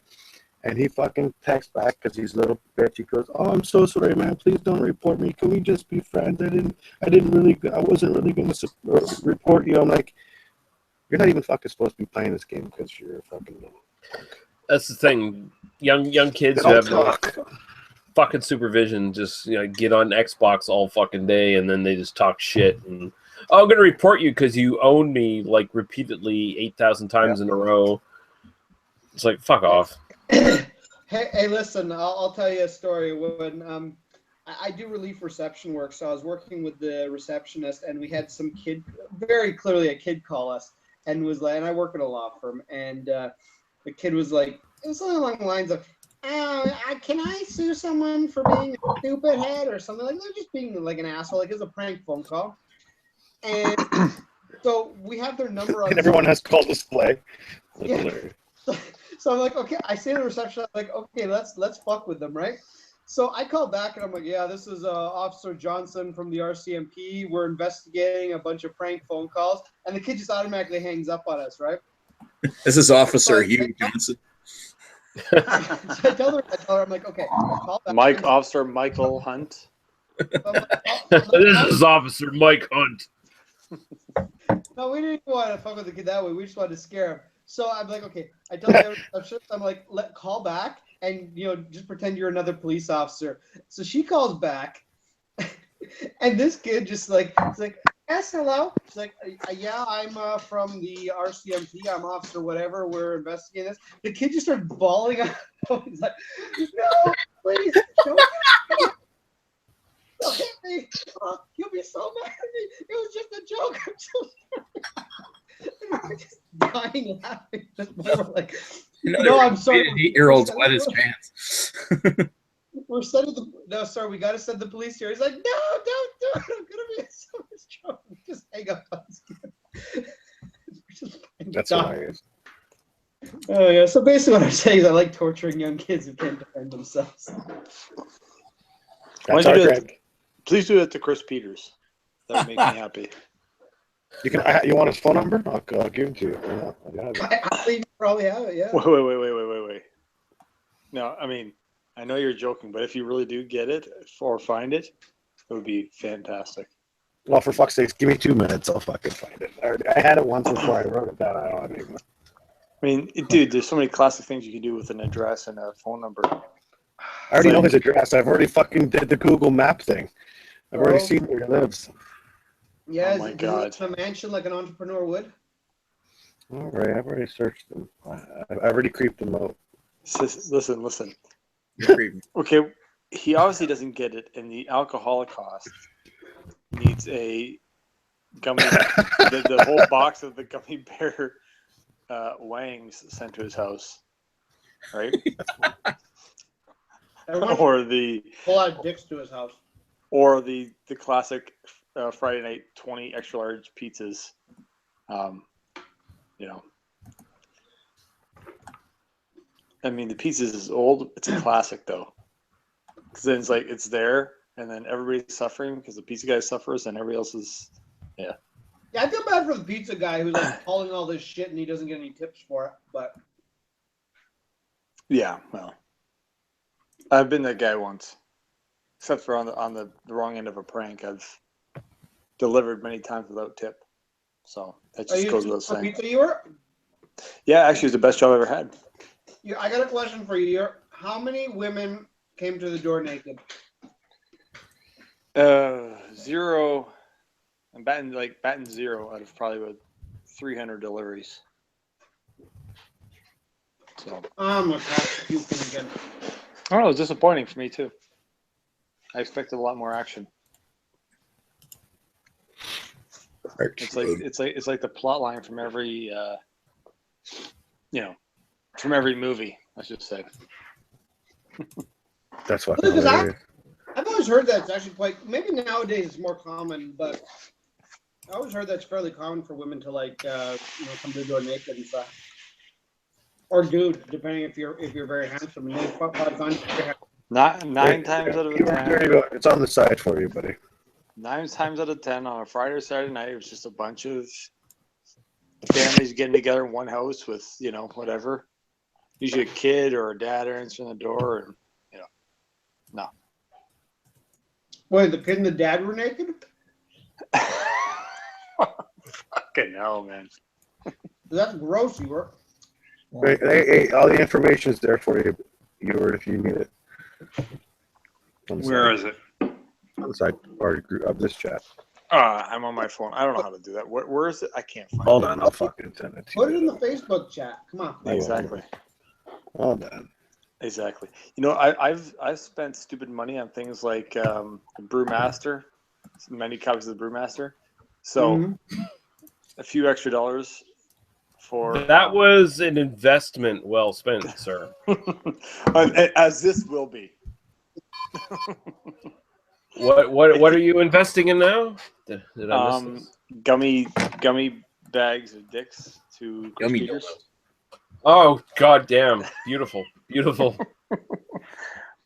I don't know if they still do the confetti, like the things to your enemy. I think they cracked down on that. I'm pretty sure that. Yeah. So it'll just be harmless things from the adult, your neighborhood adult superstore. If they have gummy, if they have, they should have confetti. The fact that it's called an adult superstore is even funnier. Confetti. I don't know how that would work, Nick. Confetti. Use condoms, I can set them. Because by doing it, he will comment on his stuff. And of course, will be remarked to how shitty the Entrepreneur Power Hour is or his beer reviews. And just make sure it gets mentioned. So. Somebody okay, I don't know. I might have missed something here in that last little bit of conversation that was going on, but because I posted the address there, somebody should try to be a legitimate entrepreneur and send that to him, and send him something, and see if it's actually his address, or register him for a year-long subscription to, I don't know, something. The game. All kinds of fun stuff. Oh, speaking of which, I need Jordan's address now that I think of it. No, hold on a second. Oh, God. Hold on a second. I'm gonna give him the most leftist magazine, like Mother Jones, Jones or something. What's his last name? Mother Jones. I don't know. Jordan, piece of shit, trailer trash. Yeah, that comes up way too many search results. Well, How about the latest episode of Hot Chocolate Magazine? Oh yeah. A couple of Jugs magazines. Driving Man today. Oh my God! Did you see the recent Hot Wise Rod. Men's Committee thing where you had Driving Man today in the John Henry Tunnel, and the statue behind him had a Todd face on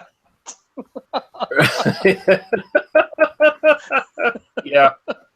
I lost it. I'm like, it's just like I had to do a double taking, scroll back. I'm like, holy shit, that's hilarious. See, that's the cool thing. They kind of they were doing Todd a little too much, so they have to go back to Greg and get a little bit more inventive. So they're up in their game a little bit.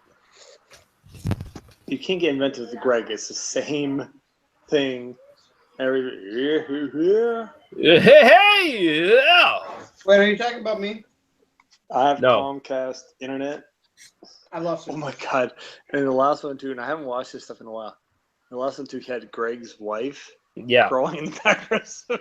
that's happened several times in the Wiseman shit. That was Oh just my that one video where someone caught that on screen, and it's like it survived on the internet forevermore. It's just like, what the fuck? She walks in and then she backs out the same way. It's just crazy. Oh God, it's hilarious. Still doesn't- driving man today, guys. He needs more Timinator. There is not enough Timinator content. Yeah. I'm going to bash you in the head with a wrench. Terminator. And Timinator and Yellow Groove getting together. Oh, this is- The funniest thing is that all these guys, like, they become friends and then they hate each other. And there's just like this little internal drama between all of them. and they all live in Ohio. It's incredible. The Yeah, amount of Because Todd's always talking shit about fucking Yellow Groove. Fucking Yellow Groove saying this and shit and this about me and all this stuff. And it's like, wow, there's like this internal drama going on. And then, of course, Todd and the Rules are always like on and off. You know, every once in a while they'll hang out and then they'll have a big fucking blowout and they'll hate each other for a long while. Oh God. Blow each other. and then That's Timinator, probably and it's happened as well. And they all live within like the same circle of suburbs of Columbus, I believe, Yeah. or in the middle of Ohio. It's like, oh yeah. I'll search them. Don't worry, I'll find them. Just kidding. And then you throw Dave in there. It's like, why are they all in Ohio? It's insane. I mean, I go to that state all the time. Water. It's the most dreadful state in all of the U.S. It's got to be a bad goddamn place. I'm kind of thinking Ethan's the only decent person out of there.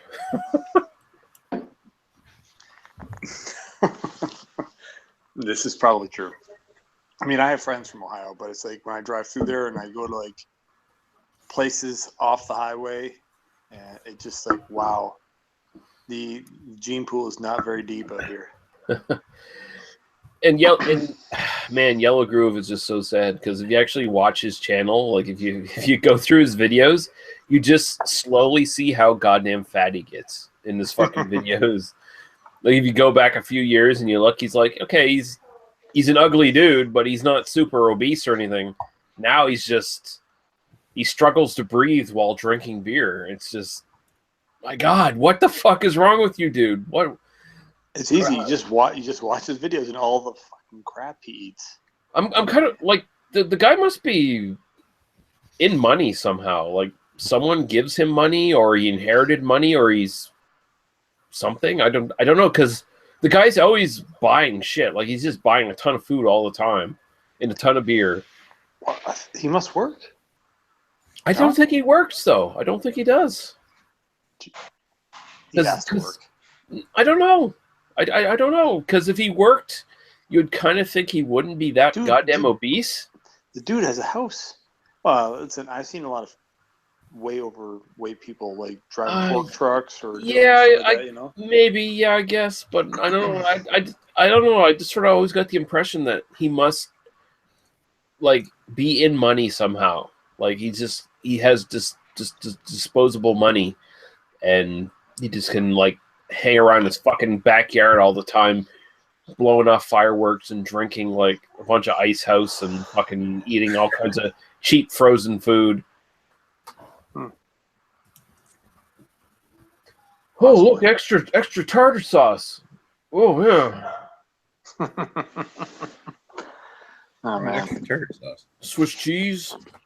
Oh, I love when he goes on like he goes crazy. Oh, look at that! It's like it's usually like pizza or the cheese or something. I don't know. Oh, look at that. Look at the stretch. Yeah, look at the stretch. Mayonnaise is a pizza topping. I think you need to cut back. Oh Yeah. yeah. So you see the cheese stretch. He loves it. So gross. Yeah. Just remember, never underestimate the power of somebody getting into credit card debt. That might be it too. Who knows? The way he's going, he must have gone through it though. If he ain't working, anyways. Yeah. All right, so doing a search on our friend from Alberta, there are 12 of that person's last names in the same city.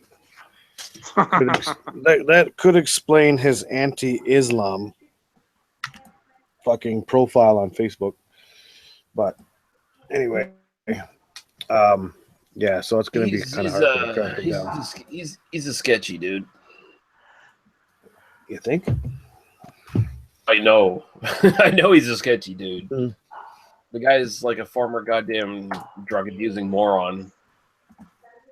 Well, I will say though, the less drugs he seems to have done, he's put into his beer buying, which has gotten more and more expensive all the time. So Yeah. Unless he's selling.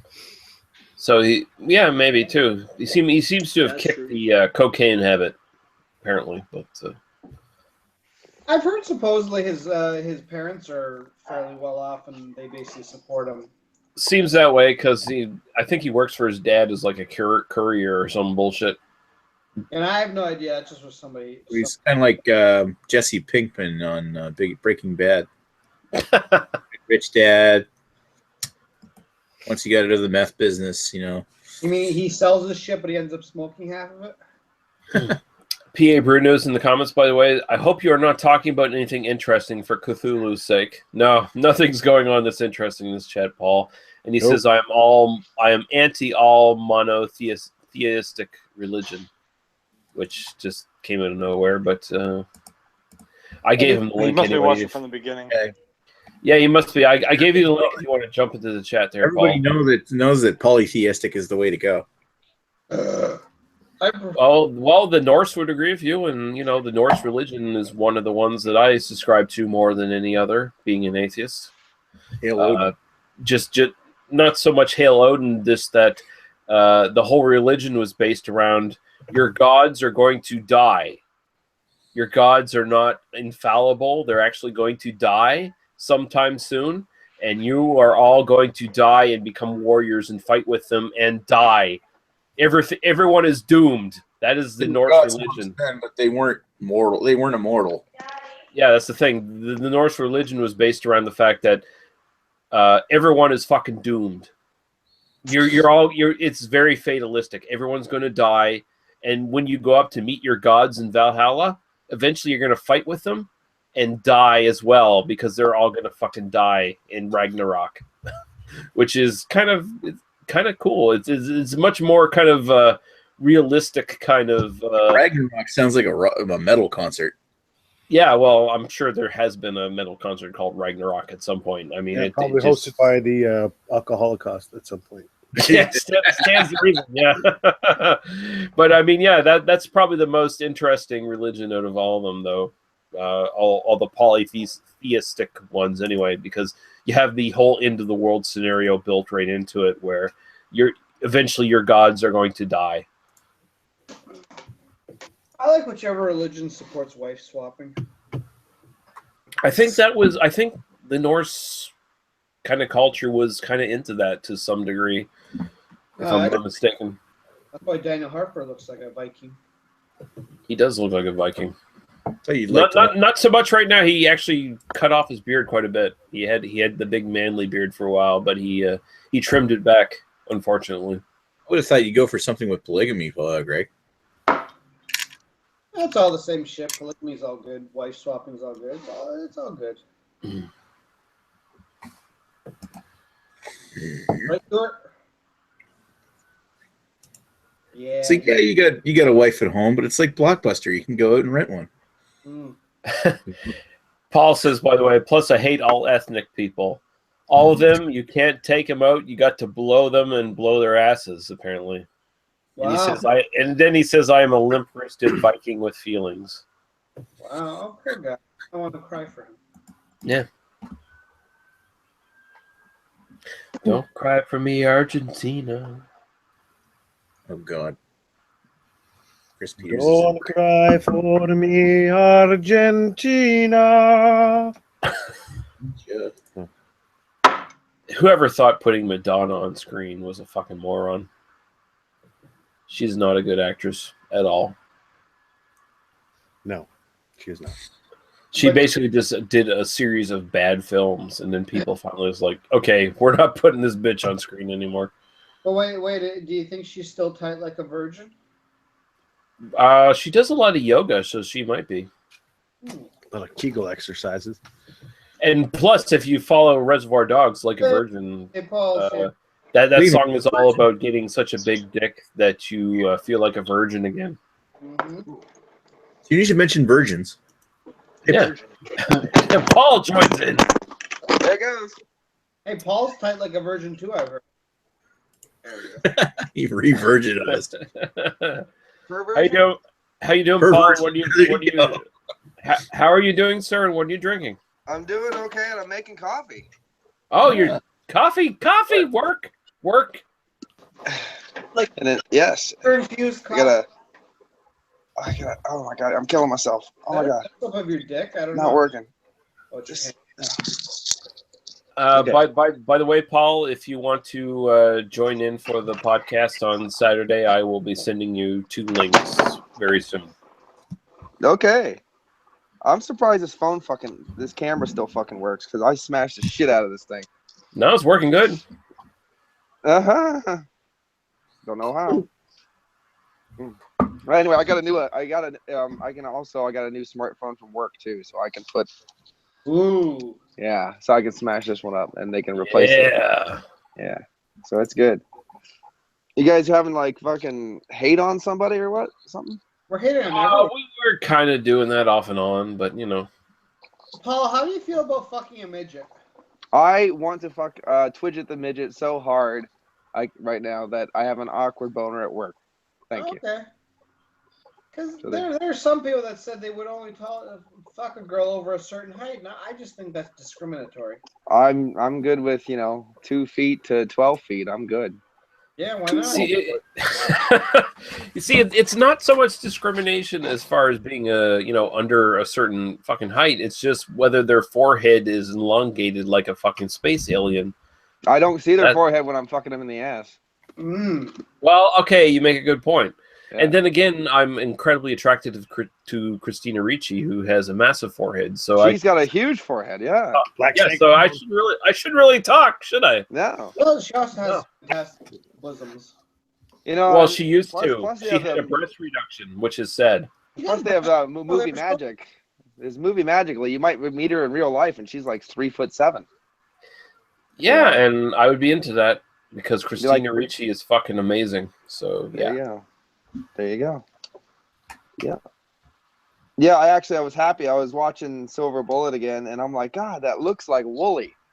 Tammy. Good call there, dude. I'm like, and I looked up on the thing. I was like, it is Wooly, son of a bitch. Yeah, amazing. You play an angry racist in everything you ever fucking go in. I was like, oh my God, finally, a role that I can sink my teeth into. So apparently. Playing angry racist is something that someone can do now for a living. So I was like, I'm into this, man. Yeah. I could finally do this. My calling is here. Yeah. And the best thing about your speech about the North religion is about how doomed and bitter it is. And I'm like, it's perfect for fucking Nova Scotians. Yeah. We pretty much sort of,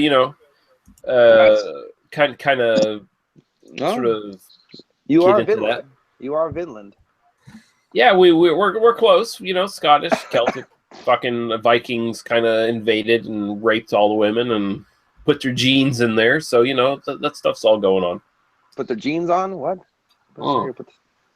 Fighting Put their jeans? No, not on. In. Oh, Put their jeans in all the women. Yeah. In, So. yeah. Like, just punch those Levi's right in that fucking gaping pussy. Yeah. Gotcha. I had I put up the what was it? I put up the fucking beer review just a second ago. Oh God, he's such a pervert. I did get that Rogue double chocolate stout I drank today is not very good. Oh, well, it's Rogue, so I wouldn't. Yeah, I tried. Surprised. I was like, I bought 3 Rogue products. I figured I'd give them a go, and I'm not happy with them. When I was at Rogue in Portland, I actually drank some stuff I liked. Yeah. But sadly, it's not what I bought today. Sucky. Yeah. How you doing, Radar? How's it going? I'm just here to say hi. I just got back from work, and yeah, so hi. So I'm just gonna go straight to bed because I'm working at 7 now. Oh shit! Well, fuck, man. Thanks for joining in at least and saying hi. Yeah. Quick question. I got some news here from Ottawa. Stray Dog is opening a shop in Orleans. Stray Dog Brewing. Dean, I don't think I've ever had anything from Stray Dog. Yeah, I don't know. Any of our Ontario folk want to speak on that? Or? Not familiar with Stray Dog, but I wish them well. Yeah, good. I'm gonna apply for their not desk job, but over the counter guy. Cool. Yeah, just thought you should know. That's my dream, to like one day like go into semi-retirement and work at a brewery at a tap room, or to be a ranger on a golf course. That's the dream. Yeah, well, I got mine as I had ever found the money and stuff, and I know a couple of guys who are really good brewers that can help me get started and just opening a small brewery. Even if I could do it pro bono, or basically I just donate all my profits to charity or something. Just for fun. Well, I'll see you guys tomorrow then, or next week. All right, Ryder. Have a good one, sir. Actually, what you should do, Paul, is like see if they want to run a homebrew contest or find someone who's local, local brewer with some legitimacy, do a homebrew contest, and say just make sure I win, and then I'll collaborate on some stuff with you, and be like Kyle from Half Hours on Earth, where he wins a homebrew contest, and then a couple of years later does this tiny little thing and mails his stuff around, and now is doing very well for himself. Well, there you go. I think that guy is like, honestly, he was super smart about it. I have no idea what his financial situation is, but it seems like he didn't rush it. He didn't say, I need to have a big, huge brick and mortar place. I just had this tiny little place. I'm going to maximize laws in my area, in my province, where I can actually mail beer. Well, the best thing about, the mankind has came out of a shed. People in sheds tinkering around with tools and brewing things. So do it out of a shed. You don't need anything big. No, you don't. Absolutely not.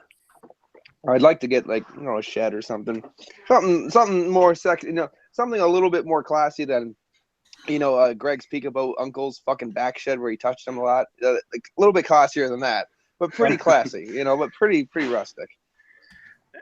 You know what? Scratch Brewing, speaking of rustic, they are tiny, and they're in the middle of the countryside, and they're basically like the Hill Farmstead of Illinois, where you basically create a destination for people to go there. So set up shop in the middle of the backwoods of Pennsylvania and say, but the beer has to speak. That's the thing. And theirs does, and Hill Farmstead does, and come see this little tiny thing and give people a reason to adventure out into the wilderness. Right. To Squatch Brewing, right? Yeah. Exactly. Well, there's actually a brewing company. They bought the rights to this Roadhouse that I like to go to, and it's D&D Brewworks, but they're not selling their own beer yet, but in May. So I was gonna say that's gonna be one of the closest breweries to me, and even if it's a little further away, it's up in the fucking mountains. It's not down in the towns and stuff like all the other breweries. Mm-hmm. You know what I mean? So it's gonna be a hell of a nice trip. It's a nice trip just to get there. Yeah. So if the beer's good too, it's a win-win. So.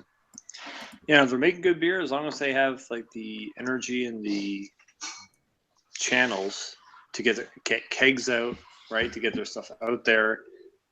to give people a reason to go out there. Besides, oh, there's a new brewery; it's out in the middle of the wilderness. But they give people a chance by providing their local good stuff. Decent stuff like flagship stuff. Somewhat quasi-experimental where it's not too crazy yet. Some stuff, right? And then you all of a sudden, hey, you turn on, like, we're going to be doing, you get a little bit of attention, like, just turn on right away. Like, okay, we got some barrels going. I was going to say, we got our first barrel. Let's do this. That kind of stuff. Yeah, exactly. Yeah. Like you gotta massage your clientele into new things. Yeah. You that definitely sounded sexual. Hey, there you go. It is sexual.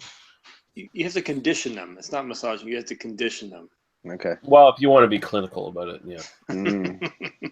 Exactly. Mm-hmm. And with beer nerds, you need to be clinical because these guys got to be sanitary. Got to be sanitized. I don't know. Unless you're making. You can't talk about sex because beer nerds don't have sex. No, we don't have sex. Of course not. That's why I drink beer. Yeah. But did you see Ethan's birthday cake post? I think I might have. They made they got him a big Guinness cake, and I put down I only eat craft cake. That's awesome. Nice. See, can't do that shit, man. Yeah. You know, of all the macro brews, though, Guinness, by far and away the favorite. Hey, Guinness is always a go-to beer, no matter what. Mm-hmm. I mean, when I was in Dublin, my first drink in Dublin was a Guinness. Mm-hmm. It was fantastic. Nice. There's a lot of people who consider Yinling still kind of craft, but I consider them kind of macro because they have the macro mindset, if you know what I'm trying to say. That brew as much, stay consistent, brew as much as you can, get it out to as many people as possible. Is regional macro kind of a thing to say at this point? Yeah. Is that like a term that would be legit? Well, I mean, they opened up in Florida now, too, so they're not just solely Pennsylvanian. Oh, really? Okay. Yeah, exactly. Yeah. So I agree. It's a mindset. 'Cause on the West Coast and the Pacific Northwest, you have Rainier. And Paul, you may saw this when you were up there. Rainier from Seattle, right? It's a very macro company, but they don't distribute nationwide. Mm-hmm. So, right, but it's a very macro company. You just can't get it everywhere. Right.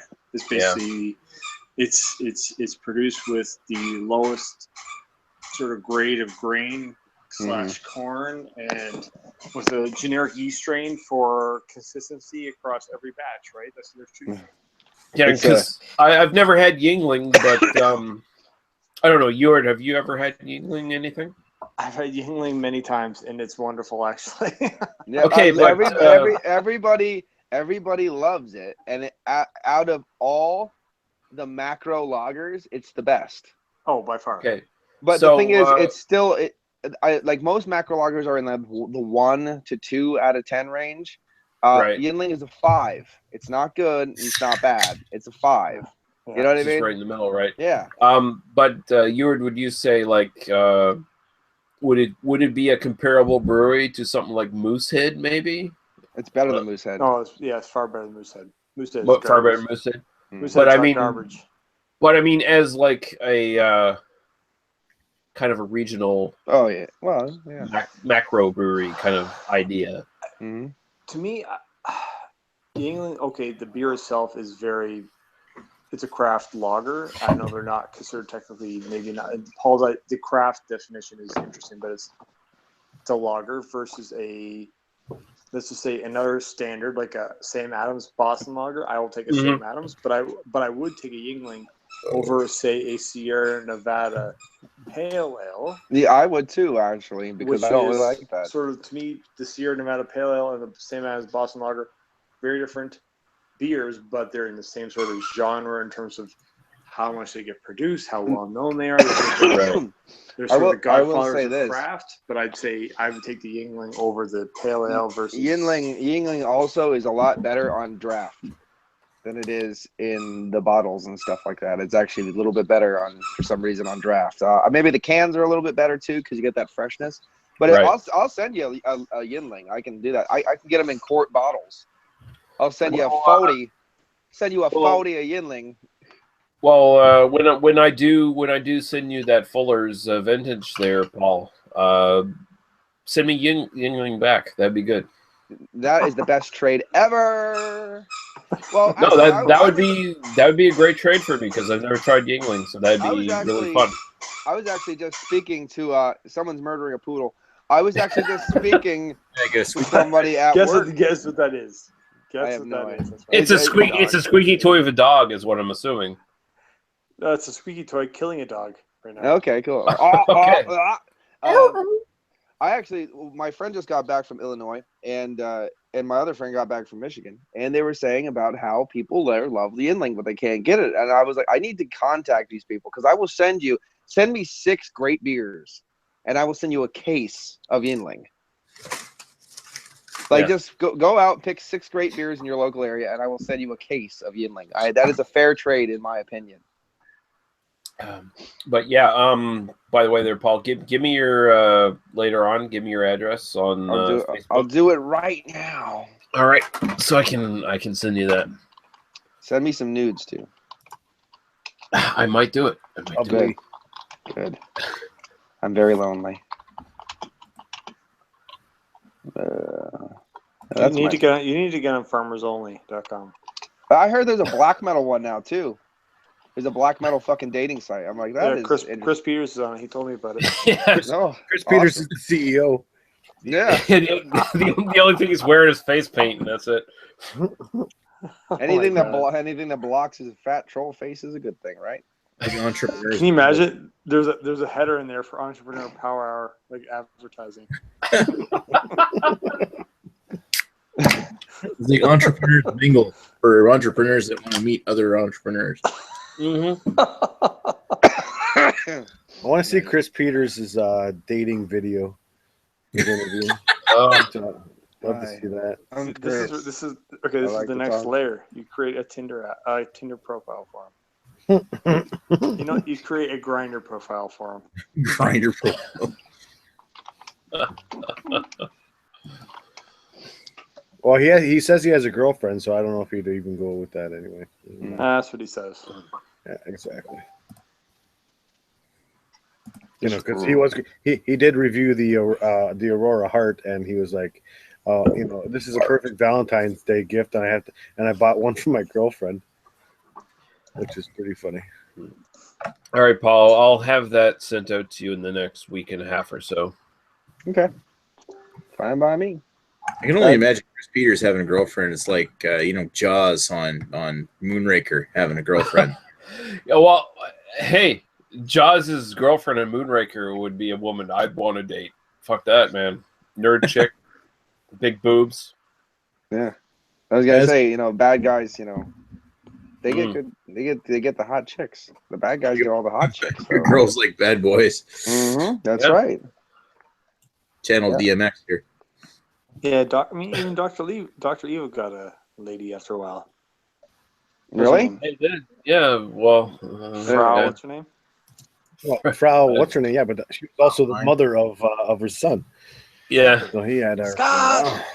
Oh, I was gonna say Frau Bruckler. What film were we talking about? Yeah, I thought when you said Frau Bruckler, fucking young Frankenstein. Started thinking about fucking Dave, Dr. Dave, and he can get Miss Creeper. Jesus. Don't worry, this April 1st, Dr. Dave and Chris Peters will meet. Oh, April Fool. That's my plan. That's my scheme I'm hatching. Yeah, but have they not been on the same BDU chat once? No, they were on the same BSDM chat. A little different. My penis. Well, to Chris Peters, that's the same thing. Mm-hmm. He made Chris Peters go blackface. Well, basically, you're saying you got to be a masochist if you want to sit through this bullshit. Yeah. Yeah. But yeah, Paul, we'll work out details later for whatever you want to send me back. But I'm kind of thinking Yingling. Send me a couple of Yingling cans. I'll send you the whole variety of beers they make. And by the way, I'm just saying, just so you know, I'm probably gonna sneak a couple extras into the package I sent to you. Just excellent. so you know. So there you go. Thank you. One maybe Propeller, one maybe a Garrison. I was gonna say I just rewatched my Propeller Russian Imperial Stout video or whatever, and I was like, that was tasty.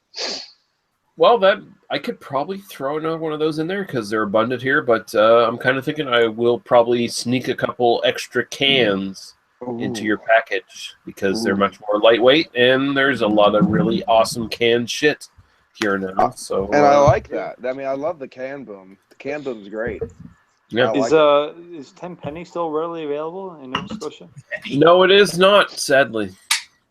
Oh. But I would not send that to Paul because I actually like and respect I would Paul. like to do an examination of 10 penny.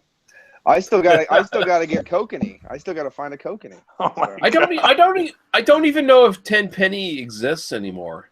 Does anyone know if it exists anymore? I don't think so. Who made 10 penny? Wasn't it Oland? Yeah, Olin made that. Yeah, and if it's not here and Olin made it, then it's probably not. I've been to anymore. Nova Scotia once, and when I was there, that's almost all I drank. It was awesome. 10 penny. Wow, what were you, 13 back then? What the fuck? Is it so? Like, no, it's the 90s. I was 19, I think. I don't know. That was the racist beer because that was the one everyone said that's what them Indians drink.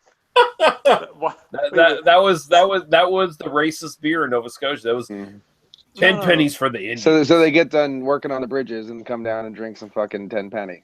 No, they come off the reservations with their fucking government money and buy New York. So wait, the beer isn't racist. It means people are racist against people who drank the beer. Yeah. No, yeah, that's true. That's true. It's true. Yeah, but well, I mean, I can understand everybody who thinks Bud is a good beer fucks their sister. So I guess I understand. Yeah, it's a yes, you're right, Paul. It's a stereotype. It was like 10 penny was like the stereotypical. That's the beer the Indians drink. Mm-hmm. Actually, now that was the sentiment. This was 96 when I was there.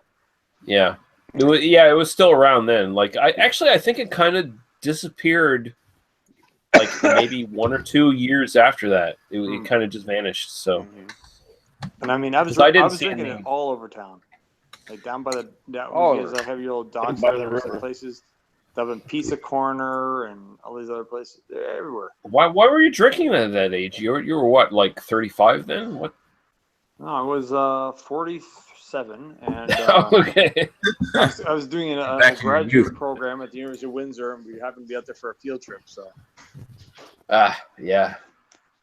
But yeah, 10 penny, fucking kokanee, Wildcat. Those are the mythical Canadian lagers. No. Kokanee still exists. Kokanee still exists. Kokanee still exists. Yes. And Joe can tell you, Wildcat still exists? I don't know. I don't know about Wildcat, but I remember I was at the Flying Saucer with Joe and Average Dad. Flying years Saucer, ago. motherfucker. And the kokanee was ordered at about 2 a.m. and it was served. Hey, kokanee wasn't that bad, but I mean, 10 penny Wildcat, then you're really starting to like step down. Kokanee was horrific. It was the worst. It was awful. I ordered because I could, and I'm like, this exists, so let's do this. People still ask for it. We're in the place where I work. I'm pretty sure you were just ordering it to get as much as they have working at the Flying Saucer.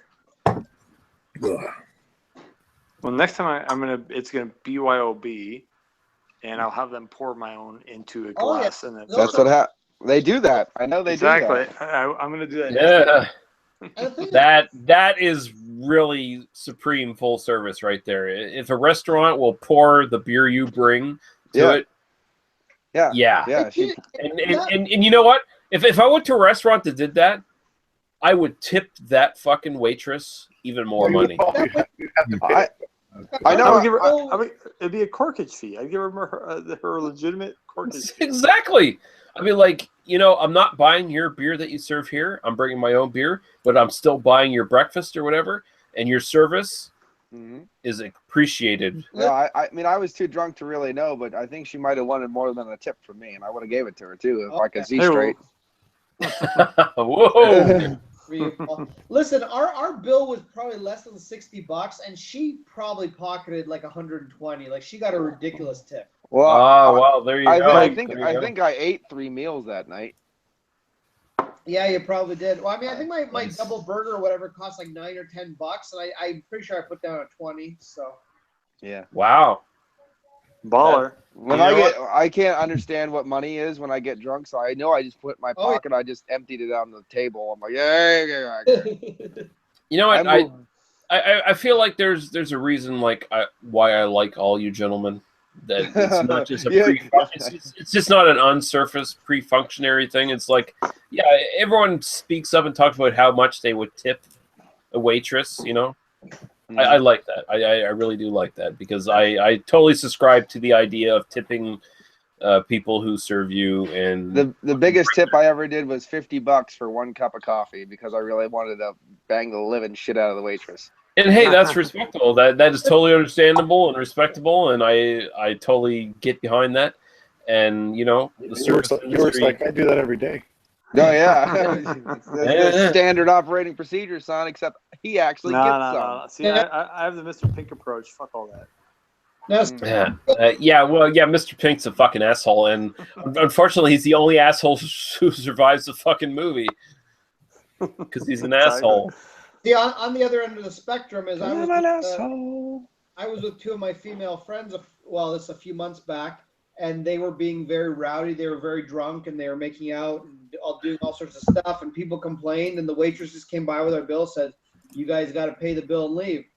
So I was like, "Oh, well, okay, fuck you." So I paid the exact bill, did not give her a penny in tip, and nobody else at the table did. Because I'm like, well, one thing I did find out that if you get pissed off, you can technically walk up to the table like you're gonna pay your bill and just leave, and then no one actually comes after you because they just don't pay attention. It's pretty interesting. Well, no, they called security over because they thought we were gonna give them a whole lot of shit, which one of the ladies did. But she's like, "You gotta fight him. You gotta fight him." I'm like, this dude looks like he just came out of UFC. I'm not gonna fucking fight him. Yeah. I'll you fight him. You're the Yeah, probably not a good idea to fight anyone who even is like remotely connected to UFC because that pretty much means they can kick your ass. I have one rule, and this is why I still have all my teeth. I don't fight. Yeah, that's an excellent fucking rule, by the way. Yeah, it's simple. I don't fight. I just whatever. I mean, what's someone gonna actually do to actually prompt me to actually fight them? I have no fucking feelings. You can't hurt them. Like you can't say anything. You can't do anything. I can take a punch without. I mean, if whatever, man. If you want to be tough, be tough. I think Paul, you and me kind of meld on the sort of same wavelength here, where if someone offended me enough to the point where I would be put towards violence, it would not be a fight. It would just be you're dead. It mean killing them. Yeah. You're dead. There would be no fight. I'm gonna do this until you are dead. So there you go. I mean, there would be no fight. I would find a place where you're vulnerable. I would sneak up to you and I would kill you. Mm-hmm. There would be no fight. There would be no chance for you to defend yourself. You would just be dead. Yes. And I fight like a fucking wildcat. I'll scratch your fucking eyes out. I'll kick you in the balls. I'll rip your teeth off, nuts off with my teeth. I don't give a shit.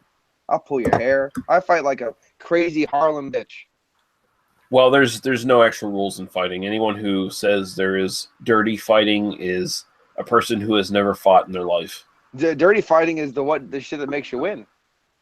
Exactly. Yeah. There are no rules. It's not a sanctioned bout. If you're fighting someone, there are no rules. You gotta give them the Evil Dead where you put 2 thumbs in their fucking eyeball. I mean, I would probably restrain myself from killing somebody, but as far if I was forced into a fight, there would be no rules. I mean, the question is, if you kill them, then do you also eat them? Well, I mean, that's the question. Like, here's the thing. I mean, if they're a very small person, then that's an extreme possibility that I could actually eat them and get rid of the evidence. But if they're really big, I'm kind of starting to think that might be a difficult. Well, remember it was a little meme that was on the thing a long time ago. At first, it was like, good friends help you this, but friends help this, but good friends help you hide the body. I'm like, well, no. Right. Good friends help you hide the body. Good friends help you eat the evidence. Like, that's how that works. Oh, you good know? one. Hard drive after I die. Yeah, and you see, the thing is, I don't think I know any cannibals. I mean, none of my friends have revealed themselves to be cannibals at this point. I would totally eat human. Okay, so Paul, if we ever get in a fight with someone, we have to kill them. Yeah. And we'll eat. We'll eat them. I'll put a nice stew on. It'll be nice. I'll be like fucking. Just take a barbecue with you while you're. Yeah, they'll barbecue. We got a spit going. I got a fucking kettle on the thing. We're doing ravenous. Fill them with the propane tank. Yeah. And then plug that thing into the barbecue that the other. I'm like the Martha Stewart of cannibals. It'd be fucking great. The Julia Child of cannibals. It's a good thing. It's a good thing. Yeah, it's a good thing. You see, the best you could hope for is if you know someone with a pig farm who can just like just feed the body to the pigs. And a dozen hungry pigs. That's right. Anyone used to watch the show Deadwood? The only thing I remember from Deadwood is she was giving him a blowjob. He came in her mouth and was like, you could spit it out. It's okay. That was like on the first episode. No, but that's the only thing I remember from the show. There's the Asian guy who the only word he knew was cocksucker, but he had his fed all his victims to. Well, actually, that's pretty funny considering that was still the same reference to what I said. Cocksucking. There you go. So there you go. See, that's I think the biggest lie that movies ever give you, because movies give you a whole lot of bullshit, right? Like sex in movies is always so romantic and sexual. However, occasionally you will have sex like that. Occasionally you'll have very amazing, passionate sex, blah, blah, blah. You will never fucking fight like they do in movies. You have, fucking Jason Statham and, Schwarzenegger and stuff getting into fights in movies, and it's all choreographed, and they got these great punches. In real life, it's like, you swing, you miss, you hit the guy in the ear. Then Right. It's a guy gets you off guard in 3 seconds and pummels the fuck out of you and walks away. Yeah, exactly. You're just fights never last like 5 minutes unless fights last for 5 minutes if you don't technically hit each other. Well, it's if it's two people who don't know what they're fucking doing, then fights last a long time because they're just most fights growing up that I saw was just like kind of like pushed back, like suppressed homosexual gay grabbing, because it was more like tussle, grab, they're tussling, roll, a little more tussle. They're afraid to hit each other. Yeah, like a lot of it is afraid to hit each other. I mean, a big thing people don't seem to acknowledge is that a lot of people, they don't like getting hit. If you don't like getting hit, you're not a person who can fight. Yeah, and so. A lot of the times, a lot of people who don't want to get hit. Hold on a second. It's not about liking liking getting hit. It's about if you can't take getting hit. Yeah. Nobody likes. No, but I mean, I think it's the same thing. Actually, it's kind of odd if you like it too much. Fighting with an erection is rough because you're like, you're like on guard, and they're like, dude, get back off me. Well, I'll change that a bit. I'll say. People who are afraid to get hit. Yeah, let's put it that way, okay? I mean, a lot like in high school, a lot of it was fucking guys getting up and they'll puff up their chests like a bunch of monkeys, and fuck you, motherfucker, fuck you, and all this shit, and then they will run into each other and fucking tangle and fucking wrestle. And if an actual punch is thrown, usually that's the person who wins because the other person does not want to get them fucking my dad gave me advice a long time ago. He goes, if a guy comes up to you, punch him right in the throat because the first thing he's going to talk, so you can shut him up right there. Yeah. No, I mean, that's actually a really good fucking lesson. Punch a person in the throat, punch him in the nose. That will stop them as well. He said, they're going to run up to you and start talking. Yeah. So punch him right in the throat. People who talk shit don't want to fight as well. People who want to fight actually just start fighting. I like when do you ever see the guy that has his friends and then he starts being an asshole and he waits for his friends to grab his shoulders and then then he starts that you better hold me back shit. You better hold me back. Better hold me back. Oh, fuck off, man. Yeah, no, that happens all the time. People come up with their friends and they want to fight you, and their friends are talking shit, and they're talking shit with their friends. But they don't want to get hit in the nose. They don't want to get fucking chopped in the throat. I almost got into a fight at a bar Well, that guy. There was a guy that did that. That was just a joke. I knew he was a bitch. But the other guy came in with like an entourage and his girlfriend, you know, and he went up to us that we were sitting there drinking our Yinling because it was Yinling at the time. It was before craft beer.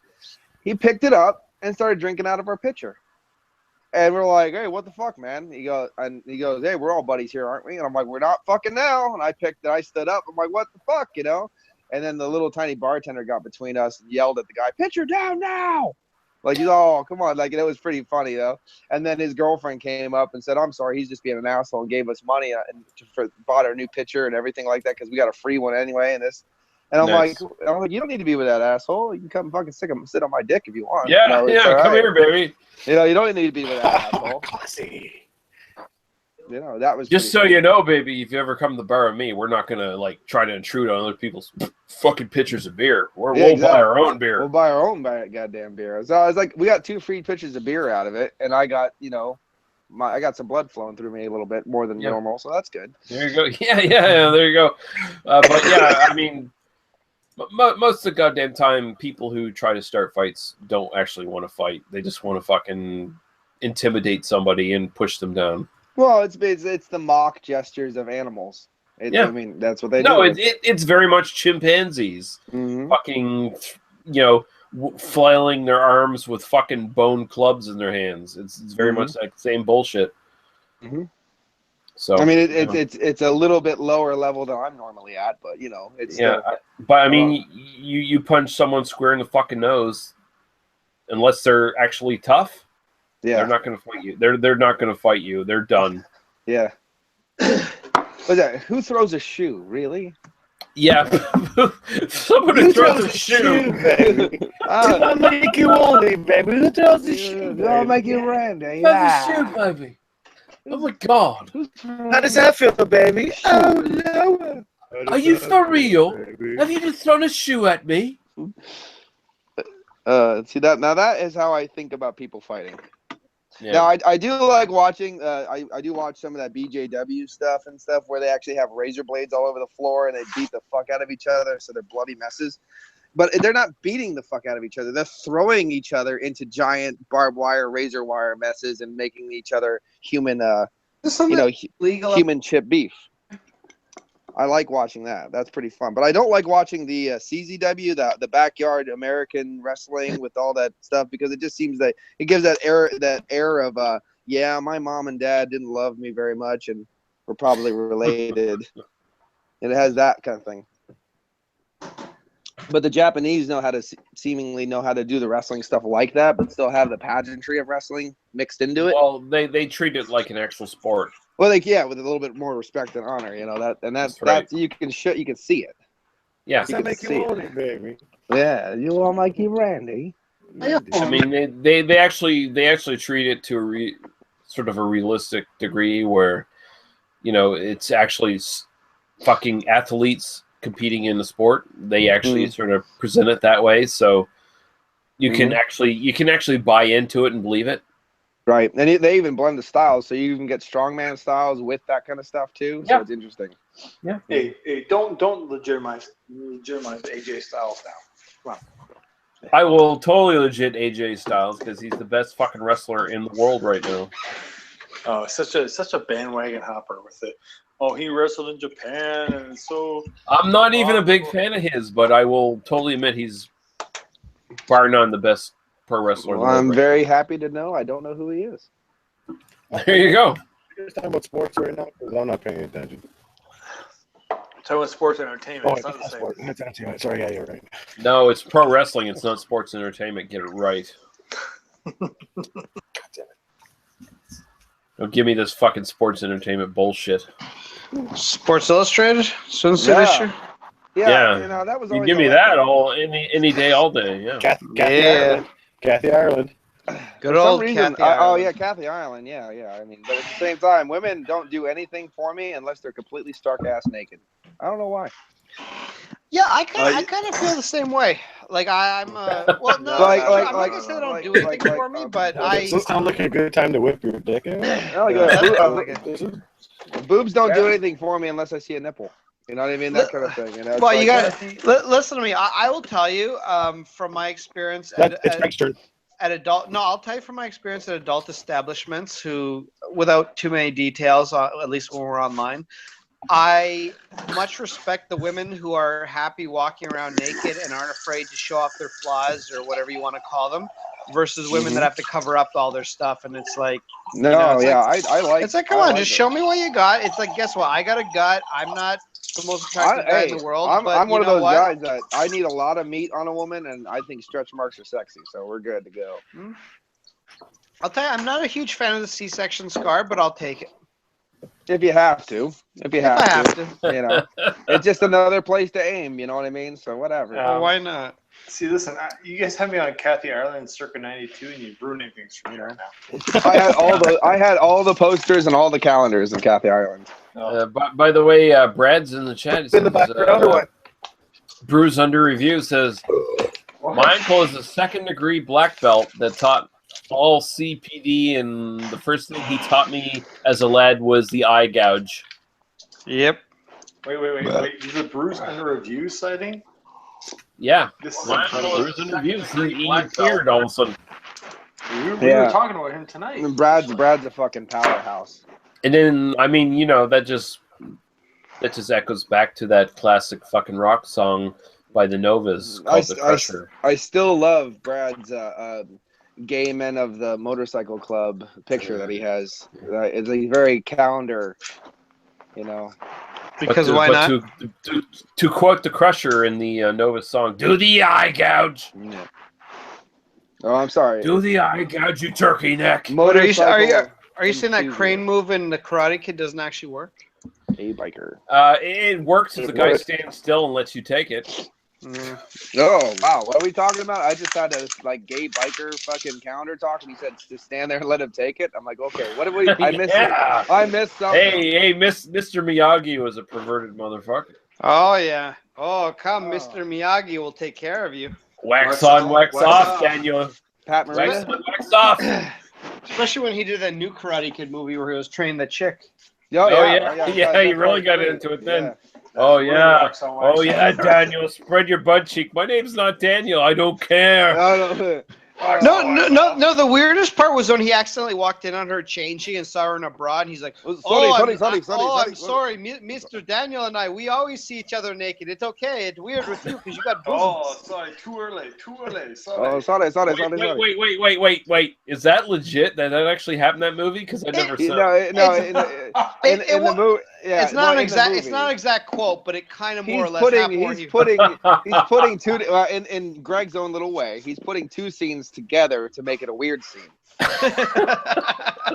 Because it's all sunny, bang, bang, don't screaming, a woman screaming, and then later it was sorry about that. We're not used to that. I'm used to going, oh yeah, he's there and I'm here, no big deal, because we're both dudes and you're not a dude because you have a hoo-ha.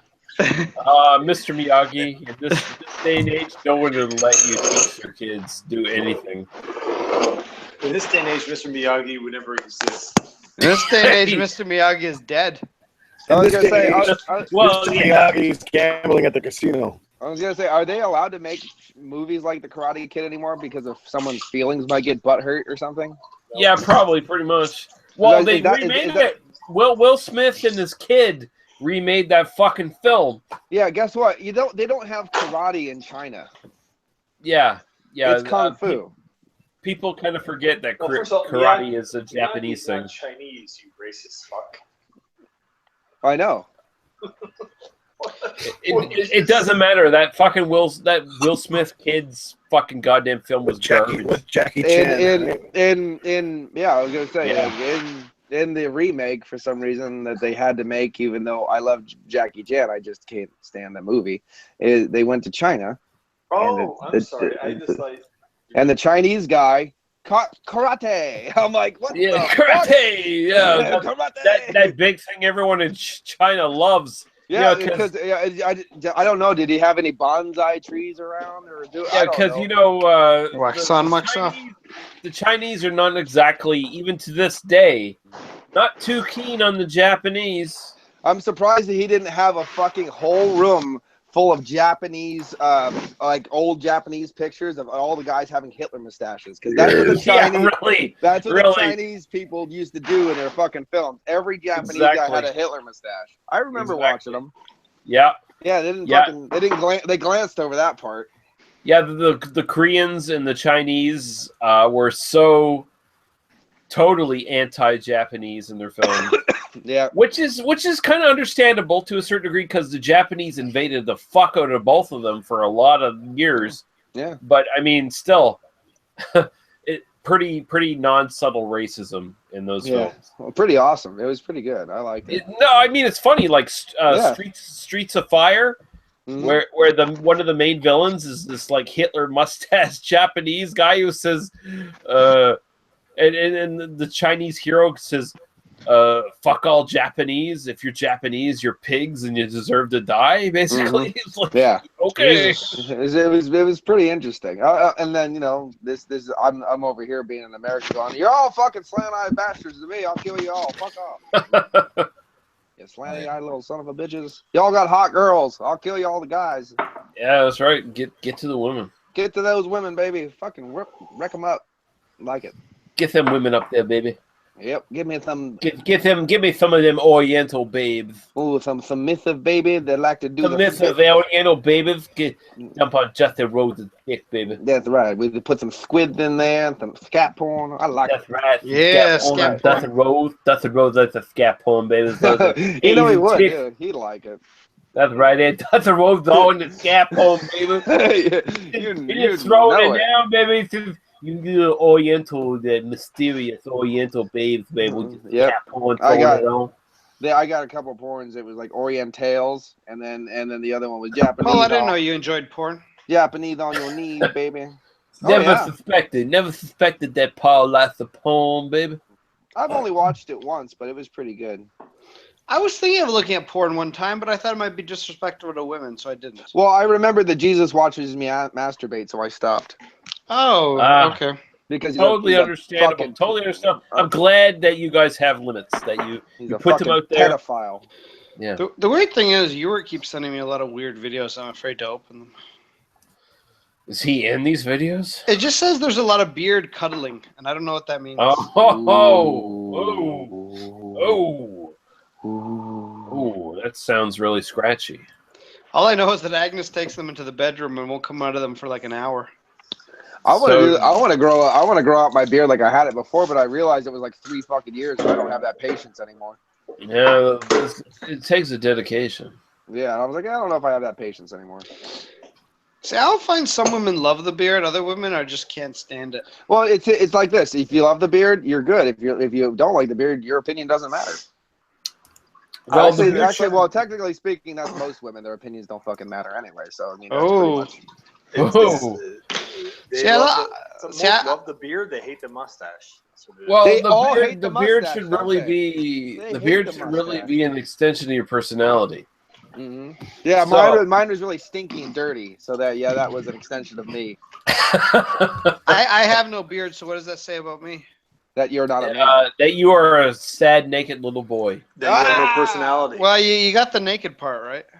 I But guess you're a that- happy, naked little boy. Okay, I If the stand beard- corrected. If the beard is an extension of your personality, you not having one just means you don't have a personality. That's Yeah, true. Exactly.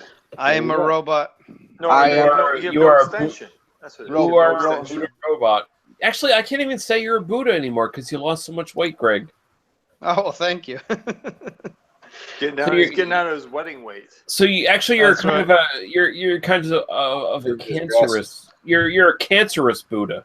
That's what a lot of people say. Is they're like, "Do you got cancer or something?" I'm like, "It's possible. I don't know.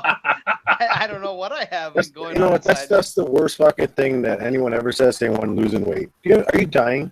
No, I'm actually getting healthy. Thank you very much. But No, I'm getting healthy with the pudding pops. give me some pudding pop. Hey, I would listen, like to talk to you. hey, listen. There's somebody at my work who I will remain nameless since we're live. Not that anyone fucking watches from my work anyway, No name but names. Dr. she's- Dave. recently gained a whole lot of weight, and people are giving her shit. Oh, are you pregnant? Are you pregnant? Yeah, she's fucking pregnant. Well, there you go. Well, they're right. So Yeah. There's nothing wrong with that. Yep. Are you getting fat because you have a fucking disgusting kid in your belly? A fucking dirty fetus You is getting get you all knocked fatted up.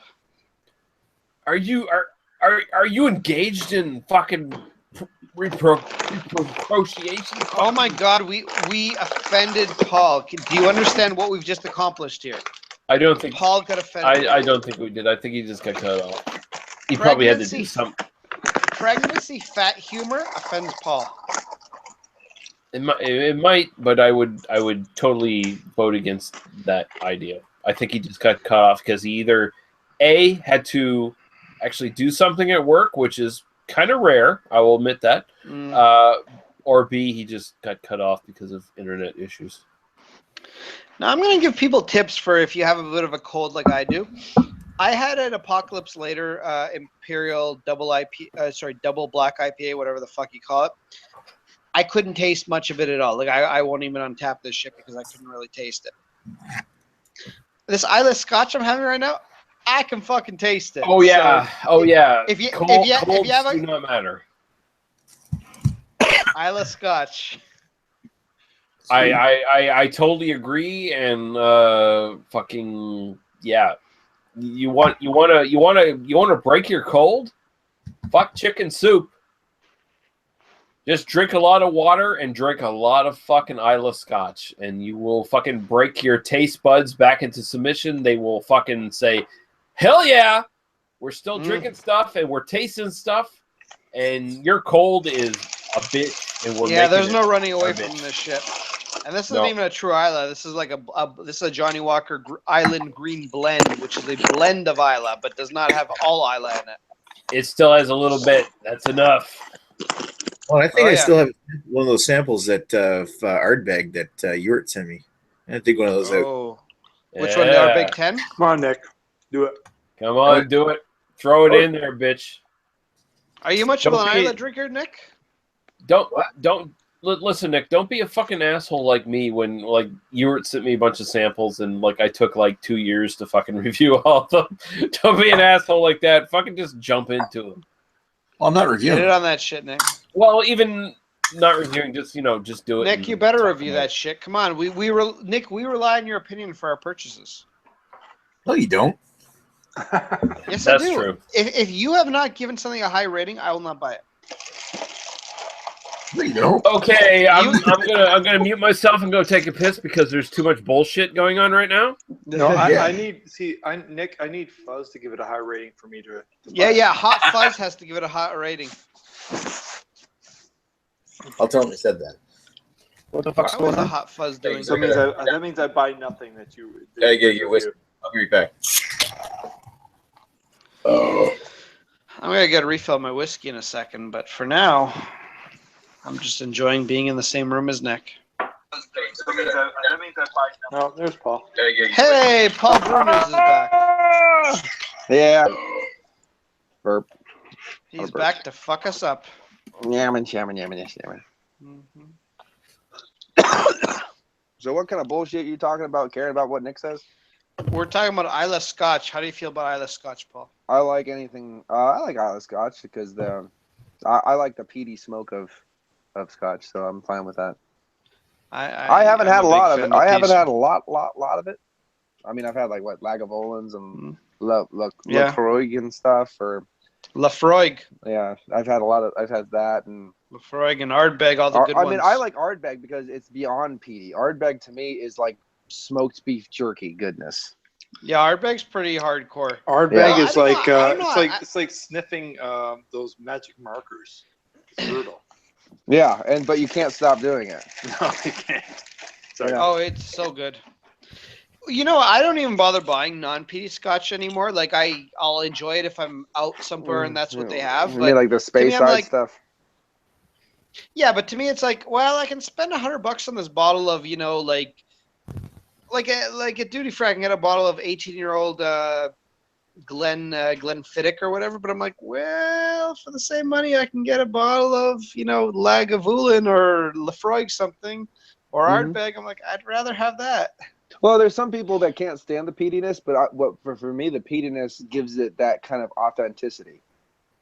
if you know what I mean. That certain flavor compound that you look for when you get certain scotches. But I don't drink too much. I really don't drink any hard liquor anymore. Basically, the only time I get scotches anymore or bourbon is through the process of aging for beer. Yeah. Well, like here's the thing, like, and this is the other thing with scotch is if I were to rank my scotches, rank my whiskeys, I would say like Scotch is at the bottom, regular Scotch of the three I'm ranking. Then I'd much rather have a bourbon, like over sort of a regular space out Scotch. I'd much rather have a bourbon, like a decent bourbon. Like I happen to love Knob Creek. I love Buffalo Trace. I'm just talking cheap bourbons. You can go high end and stuff, but I've never tried Pappy Van Winkle. I don't know how good it is. I'm sure it's really good. Four Roses, and there's lots of different ones. Four Roses, like even regular is really good shit. And then on top of that is peaty scotches for me. So I mean, to me, a space side is like, I could buy this bottle of Glenlivet or Glenfiddich, or I know those aren't the greatest brands, but they're okay. Thank you for your support. For half the price, I can buy a bottle of Buffalo Trace or Knob Creek, which to me are just fucking absolutely fantastic. I did have the Maker's Mark 46, and I thought that was really good. I mean, that was serious shit though. Like, you had that kind of like almost Brooker's really crazy high intensity that you don't find with the regular stuff. I have not tried that one. However, I've tried regular Maker's Mark. I do not like regular Maker's Mark. However, I've tried the Maker's Mark Cask Strength, and that is much better. It is delicious. One of my favorite ones that I always drank, because one, I thought it was comparative to Jim Beam and stuff like that, and the price was really, really good, was Ezra Brooks. I've had lots of Ezra Brooks in my day.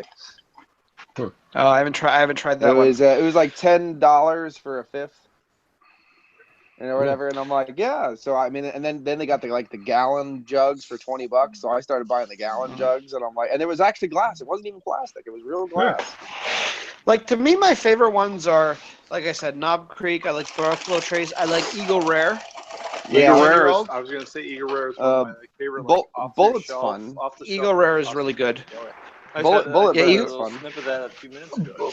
Bullet is a really solid bourbon. I like that. What's the other one? What's the other one? Rolford, like something like there was a Rolford Reserve or something like that. I can't remember. Woodford. Is it Woodford? Yeah. Woodford. Yeah, Woodford Reserve. I'm not crazy about the regular one, but the double barrel one is really good. Although it's probably too expensive for what it is. But I found that one to be a lot more interesting. I've only had one bottle of Brooker's, but I remember Brooker's being a one of those kind of Bookers. Bookers. It was one of those ones where you don't really fuck with. It was a serious kind of. Oh, deal. Bookers is fantastic. It was a little like 63% alcohol. Yeah, it was a little pricey, but it was okay. I mean, that was like the nightcap only have one. Kind of a deal, that kind of deal. Booker's is great. You know what? The thing is, bourbons are hard to get unchill filtered, and that one's unchill filtered, and that one's bottled at cask strength, so that one's really good. But it is a little overwhelming. When you stack those fucking high quality bourbons up to Scotch, I mean, it's very much pick or choose. I mean, it's hard to compare. I think I actually like drinking a high quality bourbon compared to a high quality Scotch, but it depends. I think I would agree with you to a certain degree. Yeah, I mean, there's the variance, and there's the variance. They are different. I mean, you're getting a lot of different grain quality there. A lot of difference between malts and all that shit. But again, if I'm gonna go with a Scotch, it's got to be peated. I mean, bourbon is much more, very much big, fucking massive dark fruits and alcohol burn in a lot of cases. Tons of peppery caramel. Yeah, and I mean, when you compare that to something that's really fruity on the Scotch side, you're kind of looking at space side. And I mean, I think when I'm speaking for people here, space side fruitiness and stuff is kind of not what you're looking for in Scotch. A little boring. Yeah. So I mean, of course you're going to gravitate towards fucking bourbon because bourbon it's more bombastic. Yeah. Yeah, it brings the fruitiness, but it brings it like with this intense. A lot of fruitiness that I get from Scotch is like hints of lemon, things like that in there. That's more the fruitiness that I get out of certain Scotches. You know what? It also comes down to price too, because I always think if you're going like let's say $100 or less, you're usually better off going with a bourbon. There are some exceptions, like Lafroy Quarter Cash you can get for under $100, and it's a fantastic value for what it is. Most of the time, though, if you want a good Scotch, you're gonna probably have to pay a little bit more than $100, and you can get some really good stuff then. But if you don't want to spend that much money, a bourbon is 100 times better value because you can get like 3 bottles of Knob Creek for the price of one, bottle of Lagavulin 16 or something. Yeah, you can get Talisker 10 for. Yeah, and we're talking Canadian prices here, by the way. Like if you're in actually American prices are a little bit better, but still. Yeah, if you're in America or Scotland, or if you're buying at a duty-free place in a fucking airport, you can get that shit for fucking bottom dollar price. I think amazing. Well, that's why I usually buy most of my stuff at duty-free shops when I can. But yeah. Booker's, I could get Booker's where I was for about $60. Yeah, that's a pretty good price. Like I think I think Booker's is over $100 in Canada, if I'm not mistaken. Wow, goddamn. Yeah, about $60 I could get Booker's for. I fucking love Hookers. Yeah. Now, I'm trying to think. Even the regular Glenlivet, Glenmorangie, Glenfiddich and stuff. They're about $50-$60 a bottle. Nothing too crazy. I mean, they're all you gotta spend a little money to get like a good vintage and stuff, but they're not out of this world pricey. Right. I prefer bourbon if I had to pick a spirit. Well, yeah, I would pick bourbon over Speyside any goddamn day of the week. Just bourbon's much more intense, much more big. And that's what I'm looking for in my whiskey is big fucking flavors. So that's why I gravitate towards Islay shit as well as far as Scotch goes, because that's where the really intense, mega goddamn flavors come from. Exactly. Well, it's great. It's like great to mix with like Coke and stuff. That's like the way I like it. Fuck you, Jordan. I like bourbon and was it a double bourbon and Coke? I'm fine with that. I don't need to drink. Yeah, I'll be honest. I know it's not considered all that great, but I personally like just regular Jack Daniels. I think it's a nice tasting whiskey. I hate Jack Daniels. Well, you're welcome to your opinion. I got really, really sick on Jack Daniels one night, and I can't drink it anymore. That's the reason why you don't like it. And most people actually do get sick on Jack Daniels and hate it. No, I said most pussies do. yeah. I was trying to mask that. You can make fun of me all you want. I don't care. See, the thing about Jack Daniels is really unrefined, but that's why I don't like the higher end Jack Daniels. Like regular Jack Daniels for me at 40% alcohol works really well. When you get like the cask strength Jack Daniels, which is like 45, depending which one you get, it's between 45 to 50%. Then it's a little too rough for my taste to drink on its own. But regular Jack Daniels is rough because it's 40%. I find it works well. Or even if you want to drop an ice cube or something into it, it works well as a drink. You know what I don't like about Jack Daniels is that they pretend they're not a fucking bourbon. That's what I don't like about them. They're not from Kentucky. Well, Lee, don't you understand? They go through the charcoal filtering process. Yeah, which and makes it's different than it's bourbon. a load of goddamn. It's a stupid legality bullshit kind of excuse. Technically, what bourbon? And now, this is an actual serious question that I don't know the answer to, and you guys can correct me. I thought isn't bourbon and Scotch both made from distilled beer? No. Okay, please explain that to me. What's the difference between bourbon and Scotch? All whiskey basically starts out as hopless beer, does it not? Yeah, all whiskey starts off as hop. Yeah. That's what I was under the impression it did. Yeah. It basically is like beer without hops, and then distill it. Mm-hmm. Yeah, it's distilled, but I mean fermenting grains that is distilled. Yes. But I mean, okay, so, yeah. The big difference between bourbon and Scotch is the grains they use. I mean, bourbon is mostly corn. Scotch is barley almost exclusively. Exclusive barley, yeah. And Islay is smoked with peat. It's peated. That's how they get that. And then there's the yeast that they use, right, with the sour mash that you'll get with the Right. bourbon. That's everything. It's the sour mash versus Canadian rye, which is, to me, ultimately, bourbon and Canadian rye is almost identical, or Canadian whiskey, Yes. except for the souring mash versus regular mash.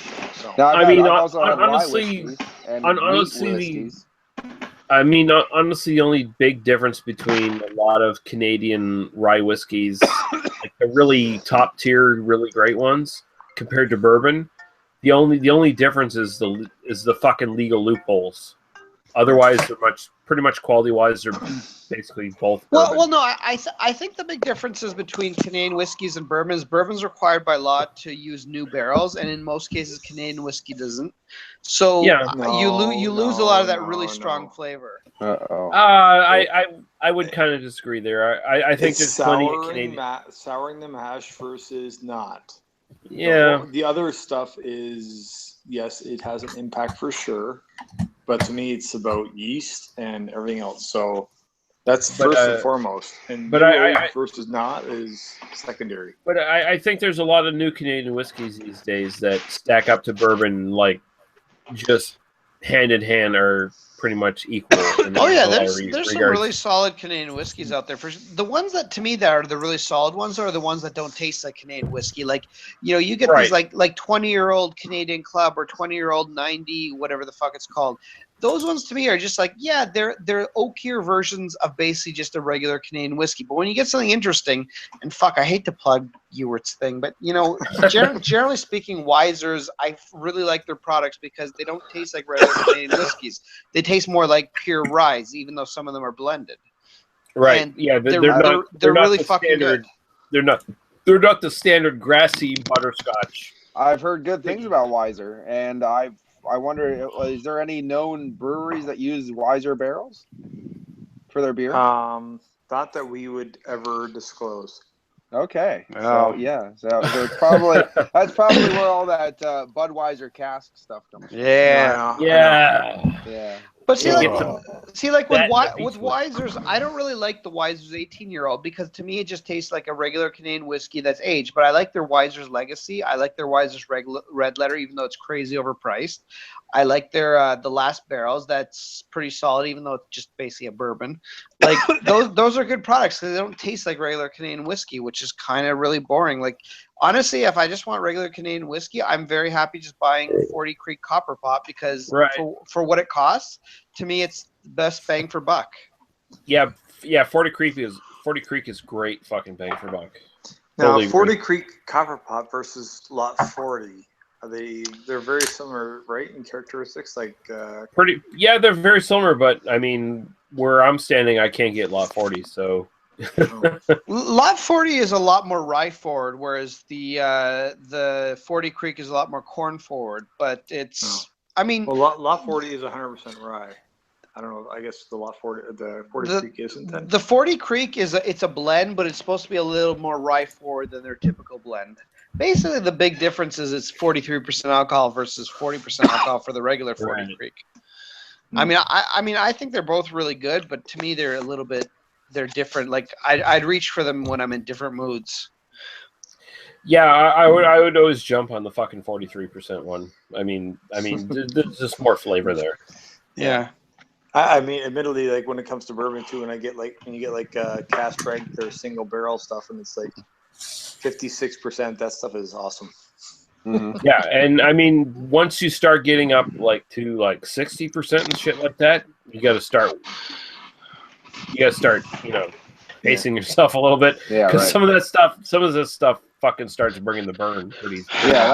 That's. I mean, I use that as like the one and done. After that, exactly. That's a nightcapper for sure. Like, that's why I like Four Roses. To me, I mean, of all the bourbon companies, they're probably my favorite because they make really good shit. Yeah, even their bottom shelf stuff is like, it's nice. And the Four Roses yellow label is good. Yeah, and you go do all to the single small barrel batch stuff, and exactly, it's phenomenal. I mean, I bought 3 bottles of the Four Roses 125th anniversary bourbon, and I drank one. I have 2 bottles sitting around, which I'm still debating whether to open or sell. But Oh, you should sell. Street yeah, value, dude, considering they're worth like nuts. $500 a bottle, I'm probably considering selling them. But I drank one bottle and holy fuck, it was really good. Like it was probably the best bourbon I've ever had. But Did the company close or something? Why it's so expensive? no, it's just their special edition that they release every year in the States. That's super hard to get. And for whatever reason, they released them at the LCBO in limited quantities. And I was able to get, well, I could have actually gotten more bottles, but I only bought 3. And I probably should have bought more considering that they're going on auction for like $400 or $500 a piece. Yeah, Well, I bought Wow. 8 I think not all 8 bottles, but I bought the last 8 bottles in Windsor when it first came out because of a friend of mine in Michigan who said he wanted all of them. Mm. Think Do you about s- after Do you sell still those have them, or bottles. did you just sell them? I basically muled them for this guy, a buddy of mine. Oh, okay.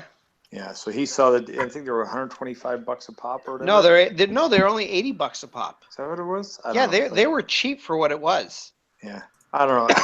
Yeah, like I wish I I had bought more. So, I wish I had bought more, but I kind of just wasn't thinking. But I still got 2 unopened bottles, which at some point will probably be sold because I mean, think about that. You sell them, and you can buy all the Great Lakes, all of them. You could buy Great buy Lakes. all of it. The thing is, I don't normally like to sell my shit. I'd much prefer to enjoy it. But when I can see what kind of money people are paying for it, I'm kind of like, I kind of want to sell these. If you can make an exuberant profit, then go buy something else that you enjoy and still have money left over. I'd rather do that. Well, that's that's the thing. I mean, I could literally sell a bottle and then buy like 4 or 5 bottles of 4 Roses, just small batch, which I can't imagine is that much worse. Yeah.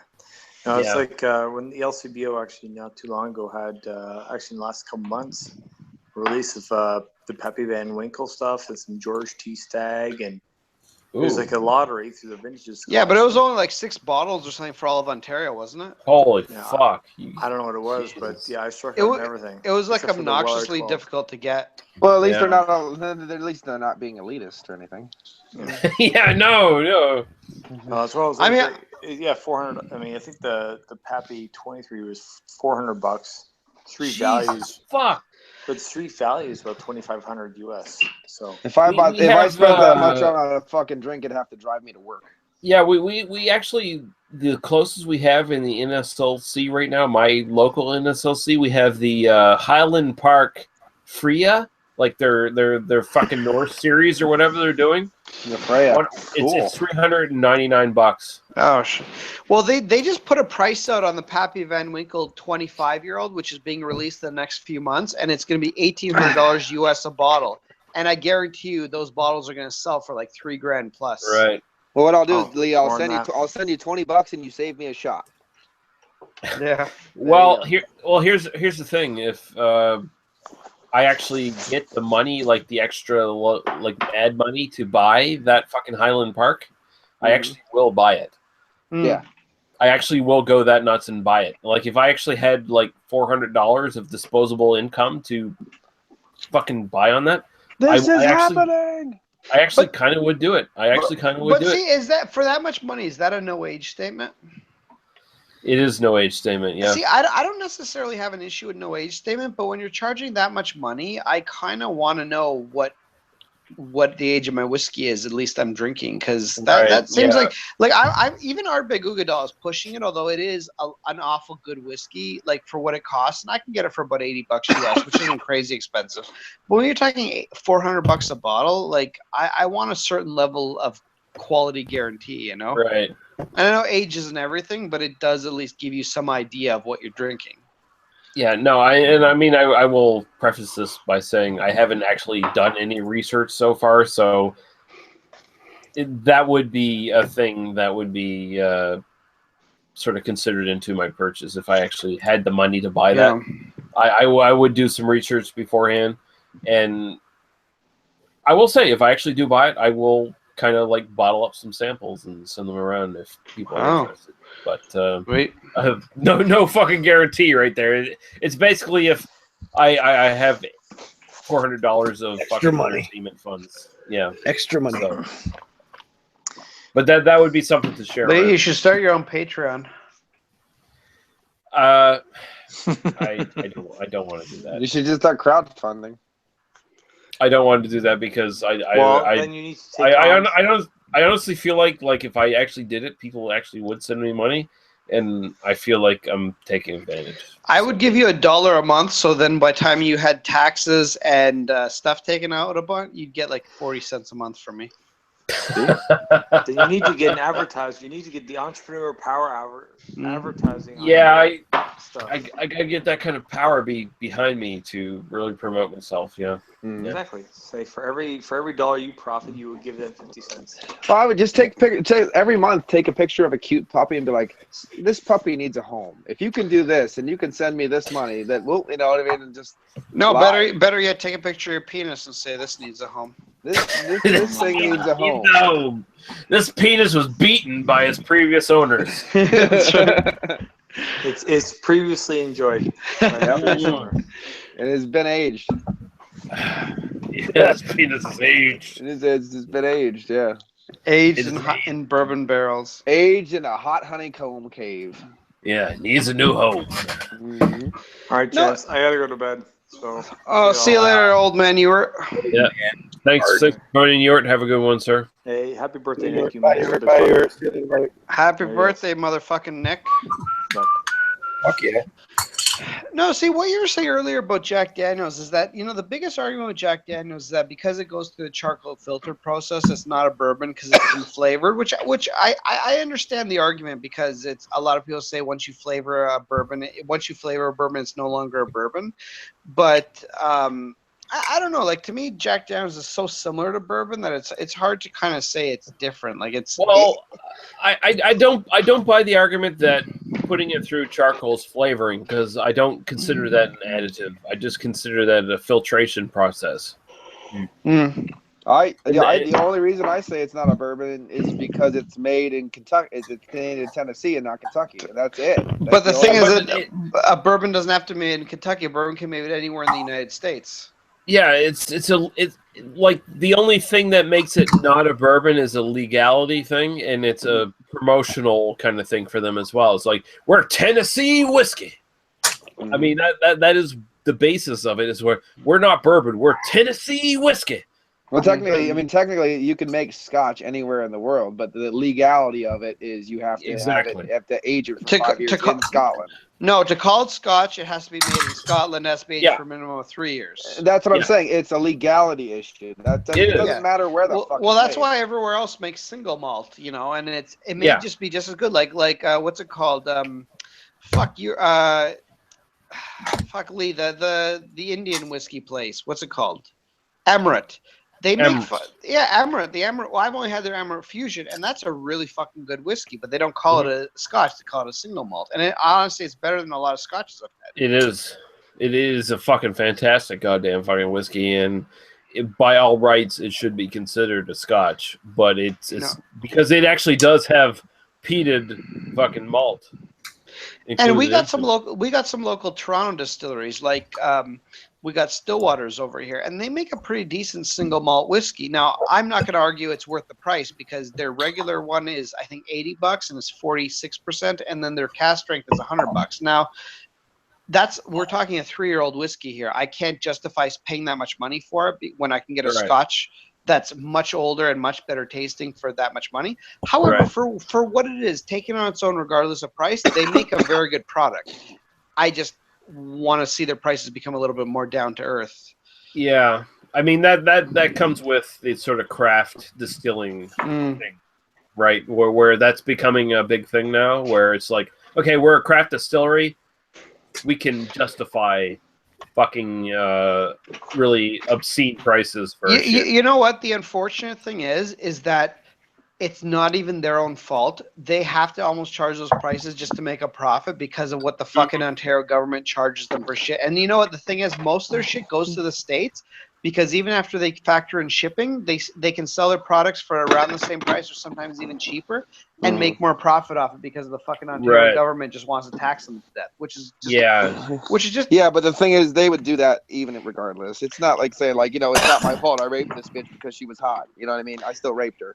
No, I hear you what they're saying. Everyone's going to make the most money they can, but you know what? Honestly, I'd like to see Ontario. I don't know how about the rest of Canada, but Ontario is just awful with taxing, like distillers especially, because they like to say, well, distilled products are the most dangerous. Kids will get them and they're going to drink the 40% alcohol. Yeah, they did then that. They're going to go out and rape bitches like Paul does. It's like it's fucking. It's I do that stone cold sober, baby. I love it.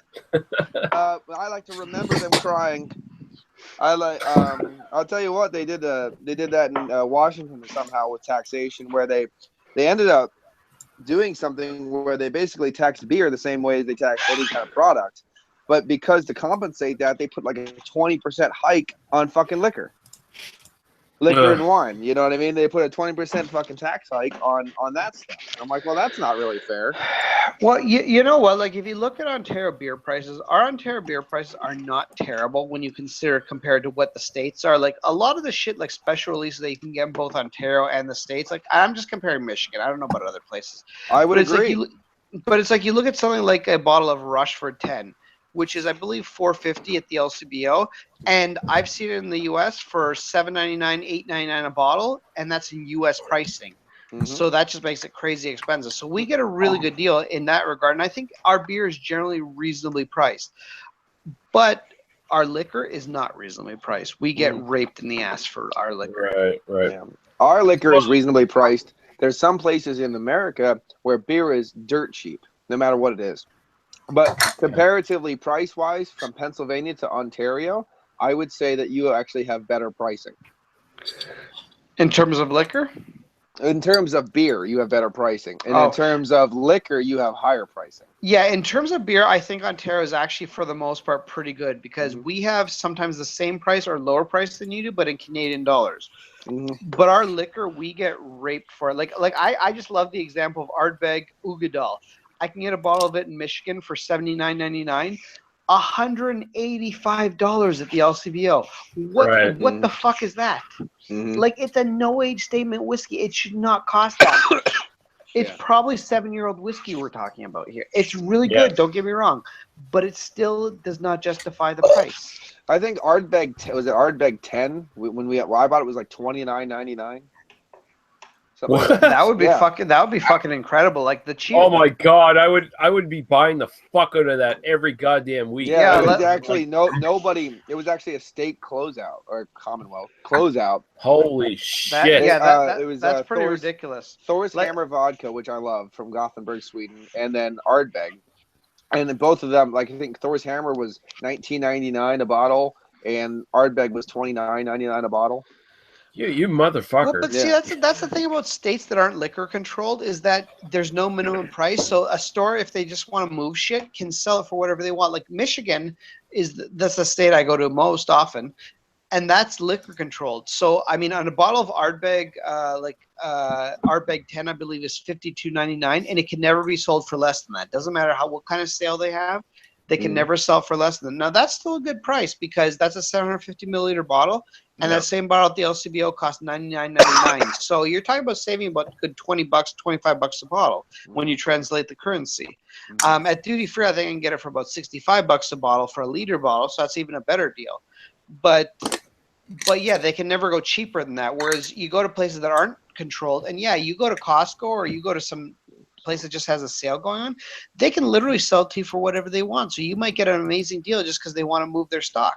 They look at their shelves and say, "This fucker's been sitting here for 5 years. Get it out."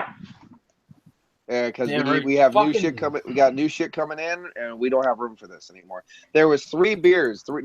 Sorry, not beers. Black Forest Devil, which was a liqueur that I thought was fucking fantastic. Thor's Hammer vodka, which I thought was fantastic, and Ardbeg, which I thought was fantastic. And all three of them were state closeouts. You can't get them in my area anymore. Yeah, fuck, $29.99. I'd buy as many bottles as they had. Yeah, I agree. Even in U.S. pricing, that's only fucking like $36, $37 Canadian. So that's amazing. Well, I mean, you have to look at the prices. Then, as an American, you get the extra discount if you come over and exchange your money. So it's like, buying in Canada is something that anyone near the border should do all the time. I mean, it can be, but I even think LCBO, for the most part, is not really worth it, even in American dollars. And the one thing I always have to take into account is that as a Canadian, I always want to translate stuff in my head, but American people get paid in American dollars. They don't get paid in fucking Canadian dollars and have to convert it. So, Well, I loved it. I took all the fucking euros that I had from my German trip that like Christina didn't fucking spend and stuff. So I had all those euros with me. So when I transferred it, I transferred a couple €100, which was really barely anything. And I got like 700 back Canadian. I'm like, just hit the lottery. Let's go drinking. Like, yay, that's great. I'm so glad I stole this shit from her. Yeah. So I feel even better now that she's my ex-wife. So I feel even better about it now. There you go. Yeah, it's great. Paul, what you should do is send us all the nude photos you have of her. I do have some somewhere. Well, it's on it's on my old computer. I got it. It's on his old Polaroid. That's the problem. Yeah, I was I was basically Robin Williams in that show, 1 Hour Photo. Hey, let me take a photo of your lady canyon. No, the best photos are the ones that they don't know you're taking. Mm-hmm. That's the best. Before you're Yes. Like if you caught her masturbating or something. Mm-hmm. This is just hidden cams in the shower. No. Oh no, the ones where you're like doing her doggy style and you don't know that thing, but the one where she's picking her ass for no reason, that kind of like those fun ones. When she's on the shitter having a bad bout of diarrhea. Yeah, it's the make a really loud video, Canon cam style, put it on YouTube. Yeah, that's good. It's like oh there she is passing that corn she had yesterday. Yep, exactly. It's fun. Roll if you want to. GoPro in the toilet. Mm-hmm. I want to get a glass toilet and have women come over.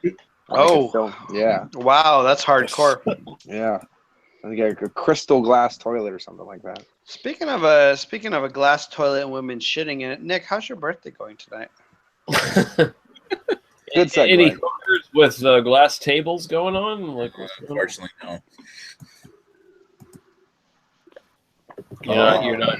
You had a lot of you didn't get the opportunity to like lay down under a glass table and have a hooker take a shit on it. No, that's a fucking birthday I'd love. I think we're gonna have to bring Nick to the fucking sundowner when we Oh yeah. God. Yeah, definitely. We're gonna have to put Nick under a glass table and have Chad shit on it. That's what happened. That's what happened to you last time you were there. So it's kind of like it is. It's changed my world. Mm-hmm. Well, I think I don't know. I don't know if I'll be able to come in May, but I'm definitely going because I think I might be going to LA and San Diego in May. Hey, I just think it'll be funny if all you fuckers from the U.S. fly out to my wedding and then miss Chad's beer fest.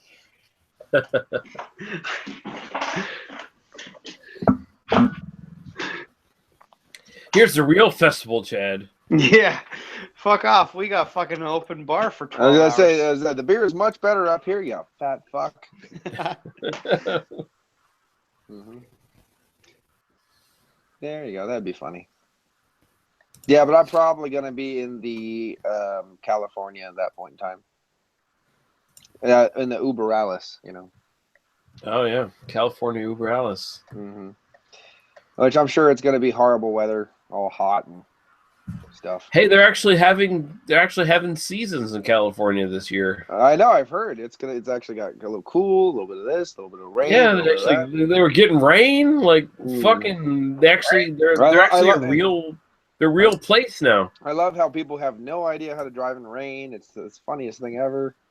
I mean, California watching California get rain and get all freaked out is like Canada watching England get snow. Like they get 3 centimeters of snow and the whole fucking country goes under lockdown. It's like we can't handle it. Was that they said I was weird. watching Top Gear once and they said that Heathrow got 3 inches of snow and shut down. They just shut down every time it started snowing. And then they said Sweden got like 3 feet of snow over the course of the thing and never shut down once. Exactly. You know what I mean? So you can do this. It is possible. You just have to be prepared for it. The takeaway from this is that the British are pussies. Yeah, but they make good beer and bangers and mash. That's right. And some of their women are incredibly hot. Their good beer is said definitely questionable, and their Women are also questionable. And the other thing I'll say is I live in Toronto. We get all 4 seasons. People do not fucking know how to drive in any weather, including sunshine. You get the first fucking sunny day after a long winter, people cannot fucking drive in it. Mm-hmm. Right. And then the motorcyclists come out and they don't know what to do, so they run them over, and it's fun. What was that speed bump? God damn it! No bank. Oh, I sent Ethan a fucking join link. He might join in. Honk Ethan honk. Flair. No, He's a no. recent birthday boy as well. Ethan's a racist. I'm a racist. He might be. He's from fucking Ohio. I was gonna say he's just from Ohio. I'm a racist. Yeah. But Paul's a fun racist. Ethan's an angry racist. No, yeah, Ethan's a bitter bastard. Yeah, because he's again from Ohio. So I'm just more Ethan is an angry man. I'm just more. He's just mad that I had sex with his wife a few times. Yeah, well. Oh well, yeah. That might put things anymore. I'm sad that I had sex with my wife a few times. Oh. So I'm pretty sure that Ethan had sex with your wife a few times. Yeah, I'm pretty sure too. Whoa. But I'm pretty sure everybody has now since the way she's been doing it. Including Nick. Happy birthday. Yeah, I can say definitively that I have not had sex with your wife, Paul. That's good. Well, I was gonna say happy birthday to Nick, but now it's like don't make another one. Don't last another year. You piece of shit. You damn it. I didn't actually have sex with your wife. You know, you can't count head as sex, I guess. That's true. Yeah. Or it's not sex unless you come inside her. No, I was gonna say it's not sex until you hold her down until she throws up on your dick. Wait, how about anal? Is that sex? Wait, does anal count? Of course it counts, as long as she sucks off her shit after she's done. It only counts if the it's good old outside of ATM prison. bank machine. Mm-hmm. Anal only counts if it's outside of prison. Yeah, that's. Other than that, it's just civil duty. Exactly, it's just a necessity at that point. Yep, I gotta do this. Might as well take it without getting my. You're my man. You're my man, girl. Mm-hmm. that would be me in prison. Like I like my smile. I'm just gonna do it. Yeah. Don't smash my teeth out. We're good. You white supremacists want to perforate my butthole? Go ahead. You just go ahead. I'm just gonna relax and read a book. That's right, and just defend me from the black people beating me up. You just protect me, and we're good. We're fine. There we go. Mm-hmm. I feel like right now we're on the albino rhino white power hour. Try to say that again without screwing it up. The albino rhino white power hour. There you go. Albino rhino. I still remember all the fucking JTV chats where we'd be going on there, and all of a sudden there would be like people go, "Is this a white supremacist chat?" Yes. It's like, what the fuck? Oh, where they'd see you got a bald head or something, and it's automatically assume your head. Yeah. Like they thought I was of course, of shaved head, and the rhino's like incredibly white, and we had no black people on the panel, so it was like Well, of course, this is a white power group, but we don't talk necessarily just about it. We're talking about we're talking about other stuff. Hey, we had Marvin for a while, but then we scared him away. I think Marvin died. I think he died in a drug deal somewhere. Oh Jesus! Well, I'm just saying because the last time we heard him, he was like he had this like hurried, rushed voice to him, and he was on his phone on a car. I gotta get there. They're after me. God damn it! Yeah, it wasn't quite that. It was like, Marvin, what are you doing? Oh, I'm here in my car and we're driving and shit. And it's like, yeah, Marvin got killed by gangsters. Oh, they're coming! Oh God, they're coming after me. Speaking of white supremacists, Chad's here. It's about time he showed up. Oh, he shows up all of a sudden. Can't host his own goddamn chat, but he's not here now. I just got home. Motherfucker! Fucking faggot. Hi, Chad. Hello. Not saying you're a faggot. You just like the feel of another. Welcome to the chat, Chad. Yeah, you motherfucker.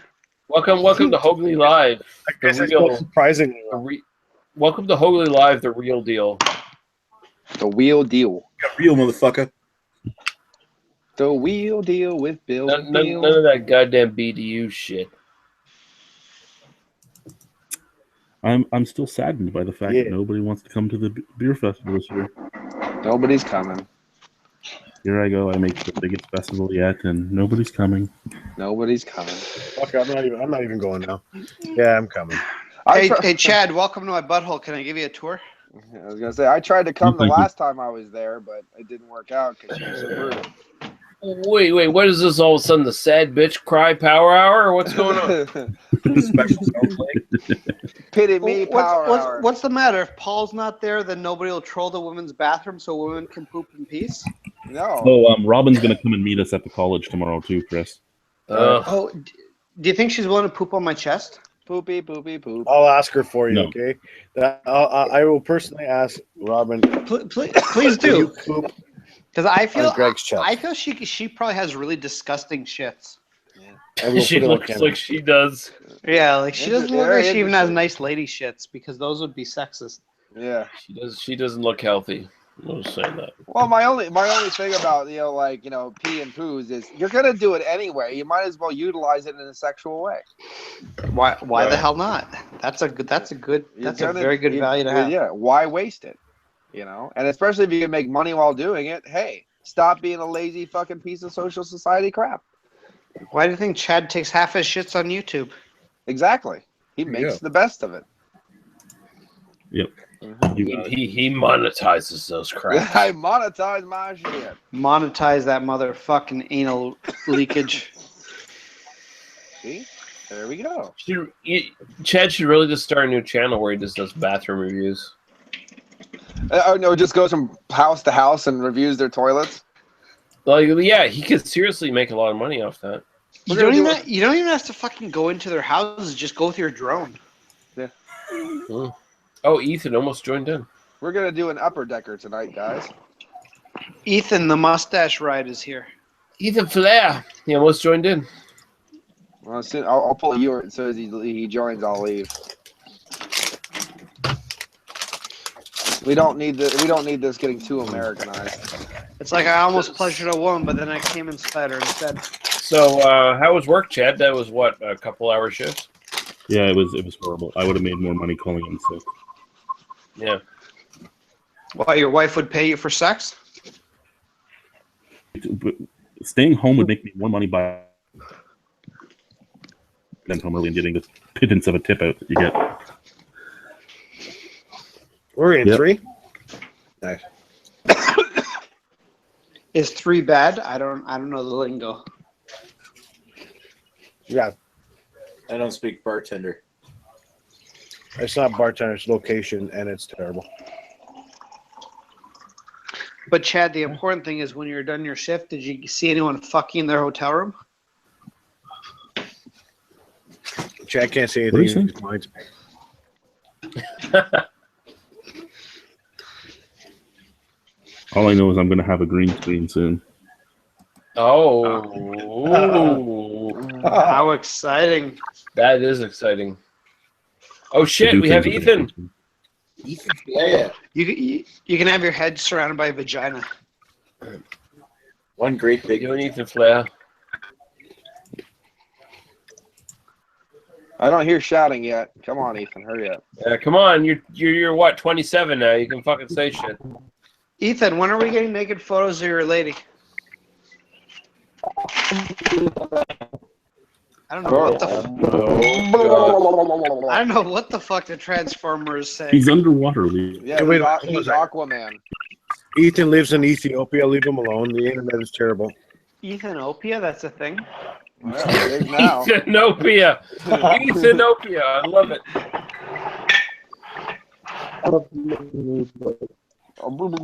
Just so you know, Ethan, you sound like a fish with jelly in its mouth. He's Aquaman.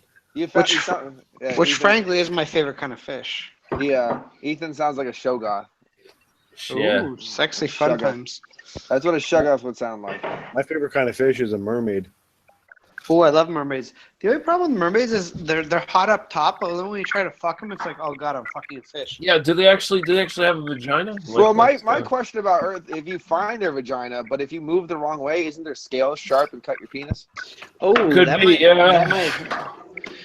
See, these are all things that we should know when we were masturbating as teenagers to the movie Splash. Yeah. And see, why did not all those sailors consider this when they were, out there in the sea? Like, it's like, yeah, okay, I get it. You're desperate for fucking.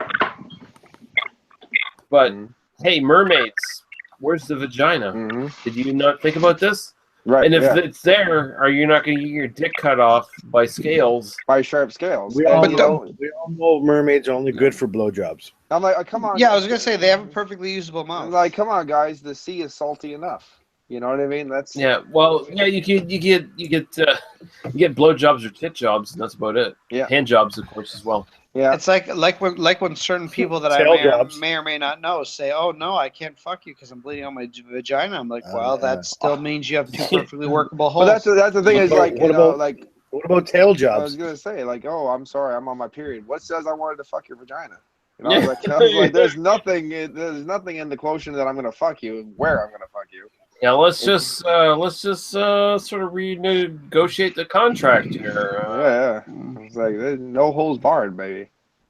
That's right. Don't get me wrong, I'm all for equality. I'm perfectly happy to lick an asshole. I could actually spend most of my day with a girl on my face doing that, so I'm good. Most of my day. Most of my day. I mean, I can not all my day, but most of it. Most of my day, not all the day. I mean, but I'm a busy fucking man.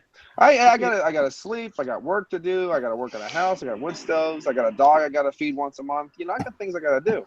But most of the rest of the day, the rest of the day could be tonguing a fucking girl's asshole. I'm good with that. Oh yeah. Here's what the cast of Harry Potter looks like now. Bonnie Wright is Ginny Weasley. Okay, I like that. I would fucking bang. What's her name? Ginny Weasley, and I'd fucking bang the Hermione. Why not? I actually wanted to bang Mrs. Weasley. Oh, the older Weasley. Why not? Yeah, totally. Hit that. Hit all the fucking Weasley women. Jesus Christ, Tom Fulton, a.k.a. Draco Malfoy, looks like a pedophile. To be fair, he looked like a pedophile when he was 12. Yeah. Yeah. Robbie Coltrane lost a bunch of weight, apparently. I like the fact that the McAfee virus thing told me that this is not a safe fucking page to go to. So why do you have McCaffrey on your fucking computer, you retard? Hey, it's never failed me once in the 20 fucking years. Yeah, you have spyware on your goddamn computer, dude.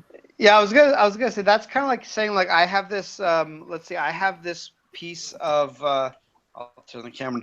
I have this piece of material with me, and it prevents me from it saves me from tigers.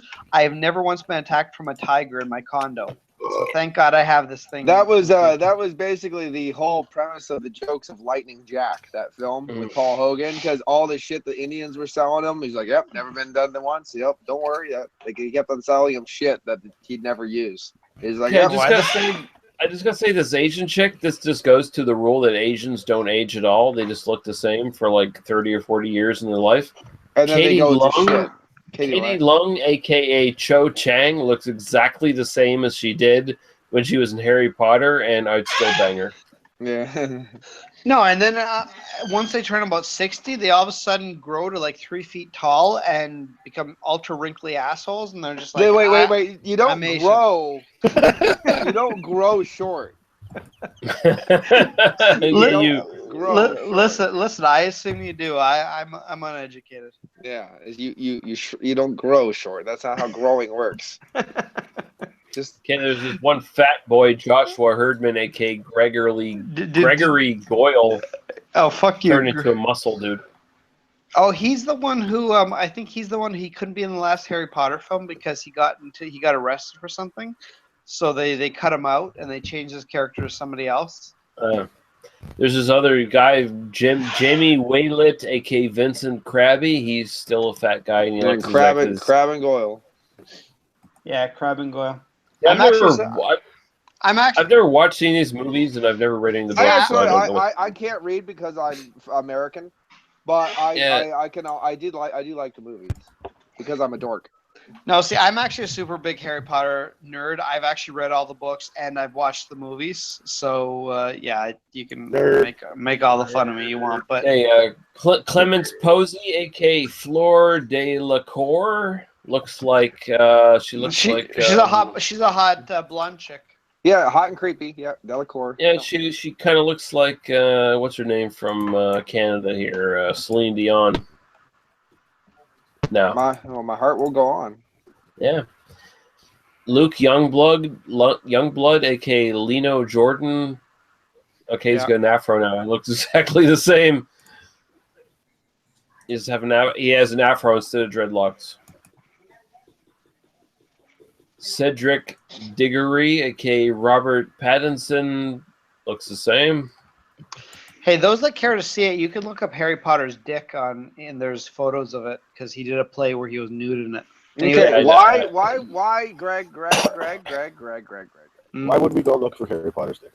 I'm just saying that all the people in the Harry Potter film that I would like to see their genitals, Harry Potter wasn't one of them on my list. Listen, I'm just saying, now that I've thrown it out there, I guarantee at least 68% of you will look up Harry Potter's dick. Well, not me. I already did. It's not that big. Nothing. Yeah, I was gonna say, for mine to look big, that would be movie magic for sure. Well, I hear you've got quite the hog. No, I used Tic Tac for a cock. Wow. I learned a long time ago not to Google anything you guys tell me to. What, like clopping? You guys be clopping and it's good times. The fletching. Or like blue waffle. Rusty trombone. Oh, blue waffle. Who wouldn't want to get on some of that shit? When you were saying you're getting a green screen, did you already get it? No. Okay. I just want to see the lights. Chad, are you giving up on buying drones? Or you're just buying blue screens now, or green screens, whatever they are? Yeah, I'm going to be a floating head. Admittedly, Chad, whatever you spend on that will probably be worth it because it'll probably be fucking awesome. You'll basically. Hey, J.K. Rowling, before and after, she still looks like a bitch. Yep, pretty much. A rich bitch, though. I'd probably fuck her. She still looks. Listen. I don't want to move away from the fact that once Chad gets a green screen, he's gonna look like Zordon. Yep. I will say this though: H.P. Lovecraft wrote about the first Wizard Potter. Yeah. It's true. And then Troll 2 did it after that. So she was just fucking copyright infringement the whole time. That's all she did. Rip other people off.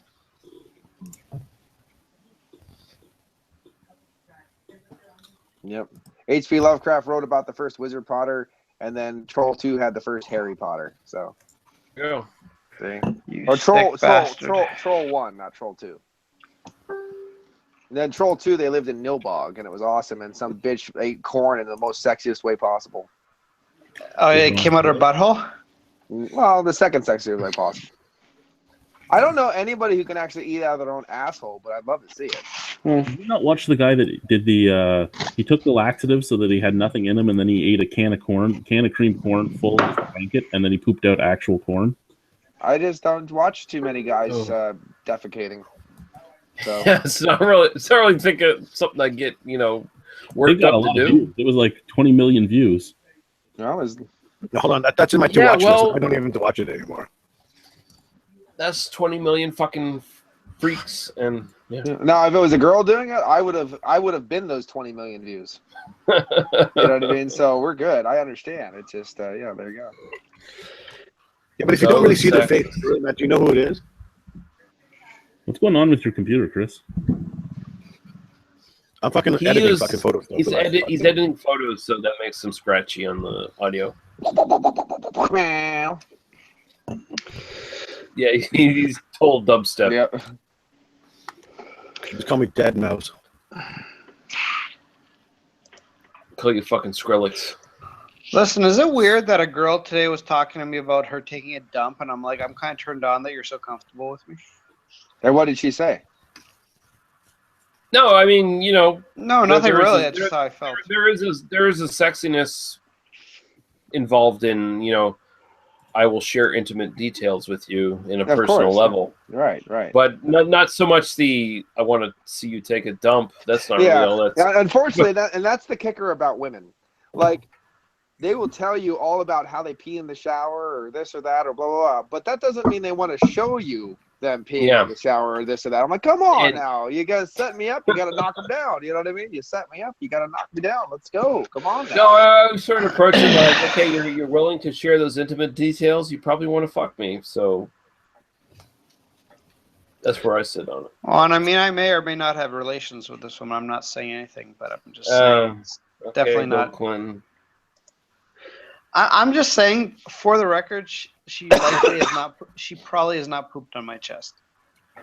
Well, Probably not. Most women in the world has probably not pooped on my chest. So Yeah, no Ontario steamers going on. Okay, Yeah. we get it. No dirty Sanchez. Or hot Carls. Carlos. You know what, Nick? As usual, you take it too far, you sick bastard. He's a very, Yeah, you very sick, sexist bastard. What, you've never had Yeah, a shit mustache? He has a birthday and he has to go all fucking dirty. Oh my god, you know, God. Nick, just because you fucking hate black people does not mean you have to fucking bring into this chat. That's Come what on. I figured too. That's what I was about Fucking to say. filthy, for man. fuck's I sake, was Nick. just about to say that. I don't hate You just black made a really Nick. You just made a really uncomfortable dude. I would like to talk to you about not knowing what you're talking about with Rudy and Theo and Claire. See, I don't care it's, what it's, color you're. Your shit's brown. it's not as offensive when Rice Krispie Well, fucking I was gonna say, Bill Cosby says shit. Oh, you have to bring the Asians I into was it. gonna say, typo negative said it the best. It says shit comes in all hues, and that's me and you. 'Cause they hate Shit everyone. comes in all you. It comes in all hues, but Nick will just blow all over your chest. Oh.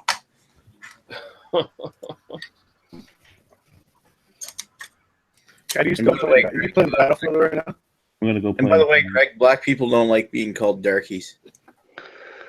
No, Do- they prefer Negroes. Do they prefer to be called non-ladies? I always call them ethnically challenged. Oh, okay. Non-ladies. Yeah, No. Welcome to Hougly Live, everyone. Or how where about, you know, anything like goes. Chad is like a non-pigmented. What if we call them like an overly pigmented? Caucasianly challenged. Cock challenged. I It's would the call cock him. challenge. I would call Chad Homo sapien challenged. I would call him a homosexual because he likes to fuck men. Oh, well, there you go. That's why you always go to his house, right, Greg? I love it, Chad. You know what? His wiener fits perfectly into my bum. Is it like corkscrewed like a duck's penis? Yeah, it actually works this way in very nicely. You know, I don't even have to ask him to spit on it. Nice.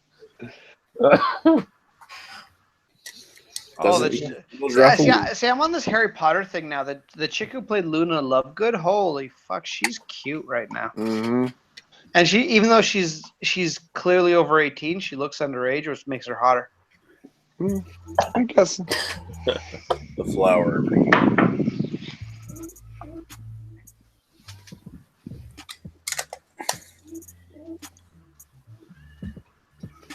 Wow. Who's watching porn? She's weird looking. She is weird looking. Luna Lovegood. Mm-hmm. Yeah, she's Not weird watching looking. porn, Chris. I'm That's watching. why I like the. That's why I like. Check out that video that James just tagged you in. That's what I like about it. She was like weird, James weird, just tagged you crazy on Facebook in blonde. the video. Oh, did he? I didn't check. She grew into looking super hot. Yeah. That's what Her, happens. her eyebrows and forehead grew into the rest of her body, apparently. Ah. And there's that fucking Asian chick who looks the exact same fucking thing when she was 12. We already went over that. Well, we are basically. Hey, listen, Chad, I'm catching up. So you missed half this fucking chat. So Is be a it just jerk about me, it. or does any kind of Asian population, the women are either super hot or butt ugly? I mean, No, it's once they hit a threshold, it's like literally going over a cliff where it's like hot. And then they Ooh. grow into 3 feet. Yeah, they grow to 3 They feet. grow. Yep, they grow down into 3 feet. The mighty oak did grow to a sapling.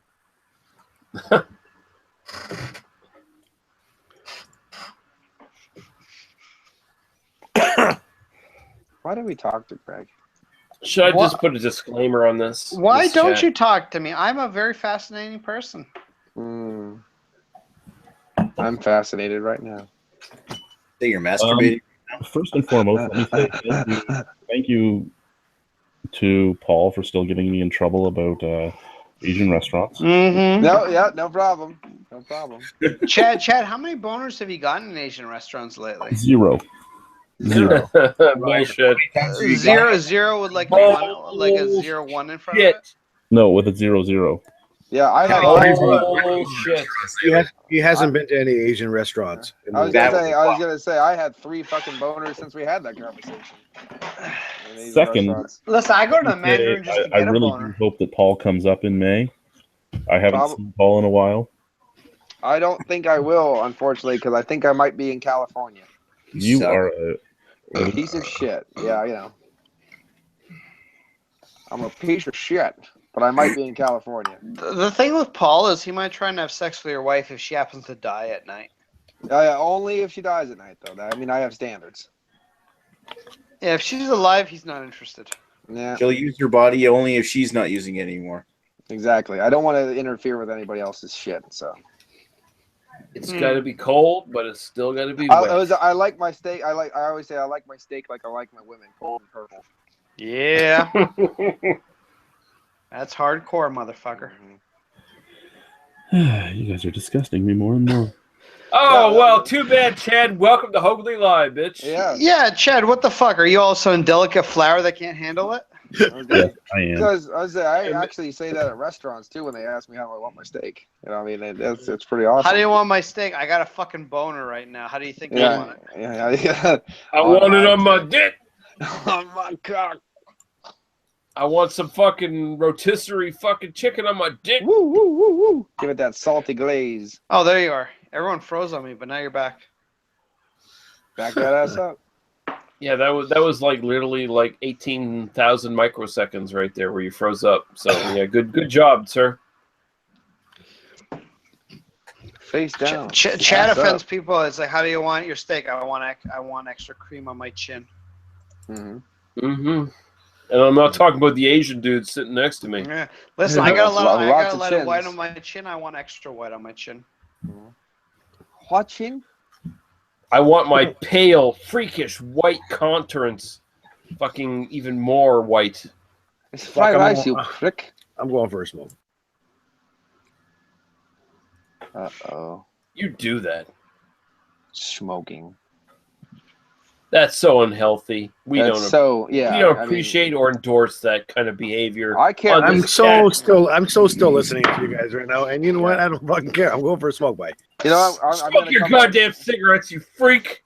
Smoke you motherfucker, and then smoke Chad's dong because he needs it. You guys pay attention because after I go to California, you better keep an eye on me so I don't get all fucking weird ass liberal and shit when I get back here and start. My god! Oh man, yeah. Wait, Paul's gonna Paul, be like fucking on peace rallies and shit. Yeah, exactly. If I start doing that and wear tie dye, Paul, how do you feel about Trump getting rid of the transgender bathrooms? I think it's a great idea because they won't let me in so I can masturbate to them. Yeah. There's nothing wrong with masturbating to a transgender bathroom. I think it's a little stupid. I mean, just go to the fucking bathroom where you want to. If you look enough like a girl, you can fucking pull it off anyway. And I've shit and fucking pissed in numerous girls' bathrooms with nobody giving me a fucking hard time. So that's right. I mean, sometimes the male bathroom is fucking occupied, especially if it's like a one fucking toilet public bathroom. No one's gonna give you a hard time. I have no problem getting hard in a women's bathroom, man. If they think you got a bladder full of piss or an ass full of shit, they're not gonna bother you. Let's face it. The women's bathroom is usually a lot cleaner. Yeah. Well, actually, sometimes they're not. But the funny a lot thing of times is, they're actually a lot dirtier, but they're actually a lot. Yeah. They have a lot of hair. They have a lot of hair in them. Yeah, well, Chad, that's the weird goddamn casino culture you live in with freaks. I don't know what you're talking about. I don't have any. We're talking about real people with real bathrooms. Chad's a fucking sick bastard. Well, Chad, you're a fucking degenerate. Today on Chad's toilet reviews, casino. Oh yeah. Yeah. Chad, I guarantee you, Chad goes to his place of work. I will not mention, but it starts with a C and ends in Eno. And I guarantee you he poops on a lot of random drunk gamblers' boobs. San Probably. Mendocino. The only problem is now Right. like, they're taking the fun of toilet, like upper decker toilets away, because now it's all like straight pipe stuff, to save Oh. water. Like, what the fuck? That's Terrible. that fucking California mentality. Listen, when you're shitting on an 80-year-old Asian woman's tits, I don't think the water matters. I mean, No. just to say something pretty much like standard, like Rice water. it doesn't matter what fucking toilet that you go into, really, because Oh. all the trouble starts when some guy's perving in the fucking bathroom and not Oh, going to the bathroom. Mr. Chad, me give you sake, no problem, big boy. Wait, didn't Nick just say rice water? You racist fuck! Nick's fucking awful. That's what those Toyotas run off of. Rice water, right? Oh, Oh, Nick goes a year older, and all of a sudden he's a fucking racist motherfucker. That's all what of a happens. sudden. What the You fuck is grow- going you on grow here? Bitter, and you go bigoted with age. God damn, man. And you grow to 3 feet tall. Nick is fucking awful. Like, I can't believe Look we at still this hang out with this guy. I was gonna say, This massive racist motherfucker. Disgusting. I think Nick actually would grow to 3 feet tall, though.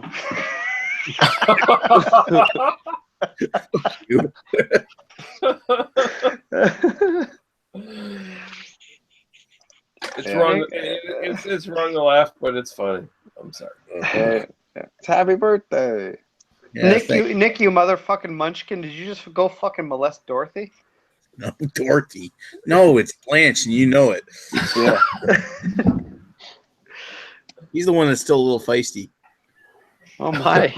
Actually, which Golden Girl was it? The one that not Betty White, but the one that did the nude photos, B. Arthur. Look, are you saying you want to fuck? Are you saying you want to fuck Betty White, a national treasure? You monster!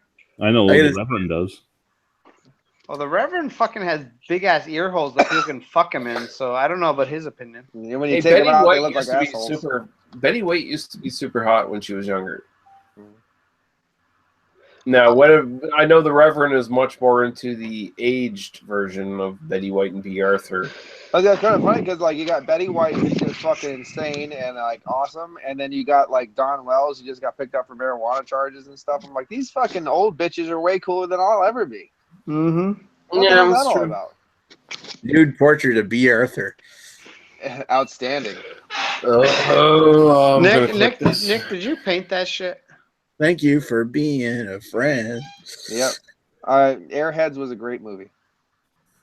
The heart is true. You're a pal and a comfort hum. Sexy fun times. You see, you got to think those boobs would be much more saggy if that was true to life. Maybe she just kept her weak until old age. Did Ethan ever try to come back out of his Aquaman cave land? No, he just kind of disappeared. Ethan just wants to bang his friend instead of his girlfriend, but he won't ever post nude photos of her because he's afraid. Right. That's sad. He's a little bit of a pussy, and frankly, Neith, if you want to prove you're not a pussy, send us nude photos of her.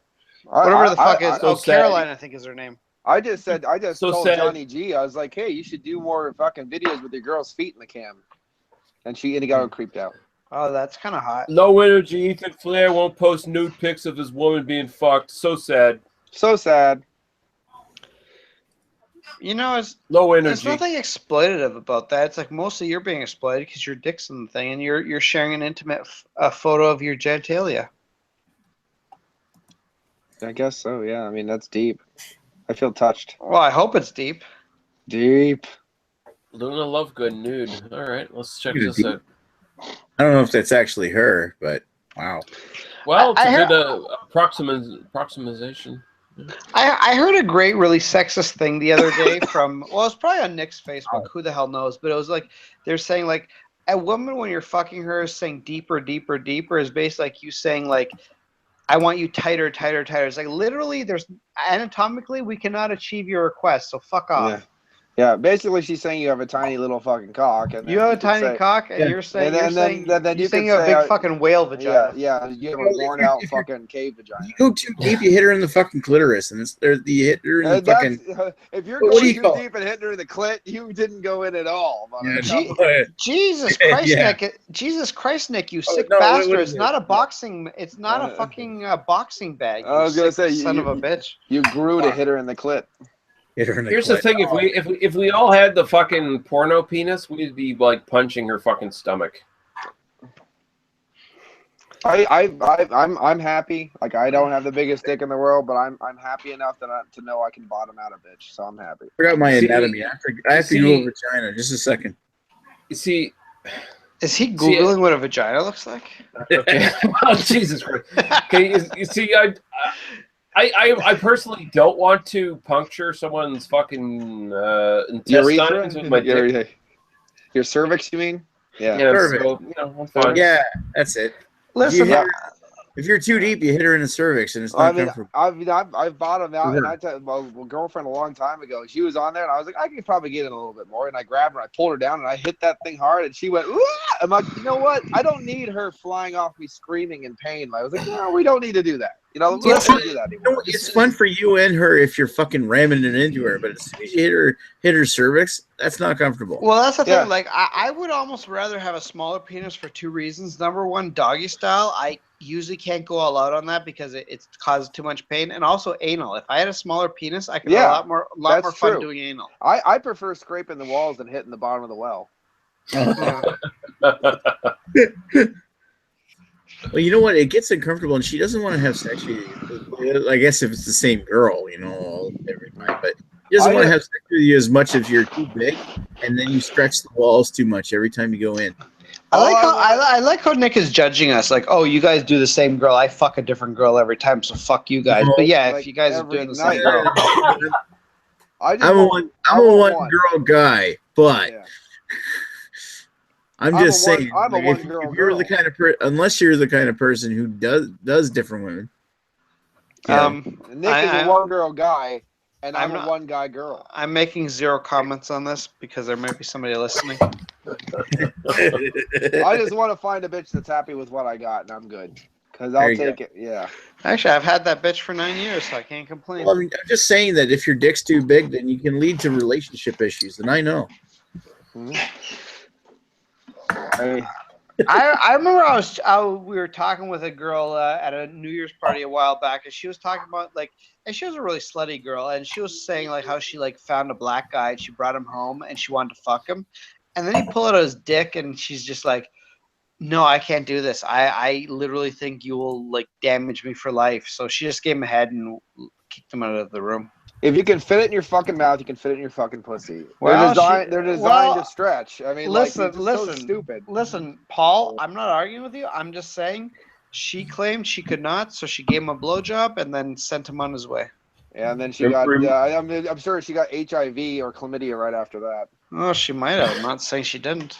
Fucking dirty It hoe. reminds me of the story Cassandra Peterson, who plays Elvira, when she was a showgirl back in Las Vegas, she actually hooked up with Tom Jones, and Tom Jones apparently Tom and his Jones.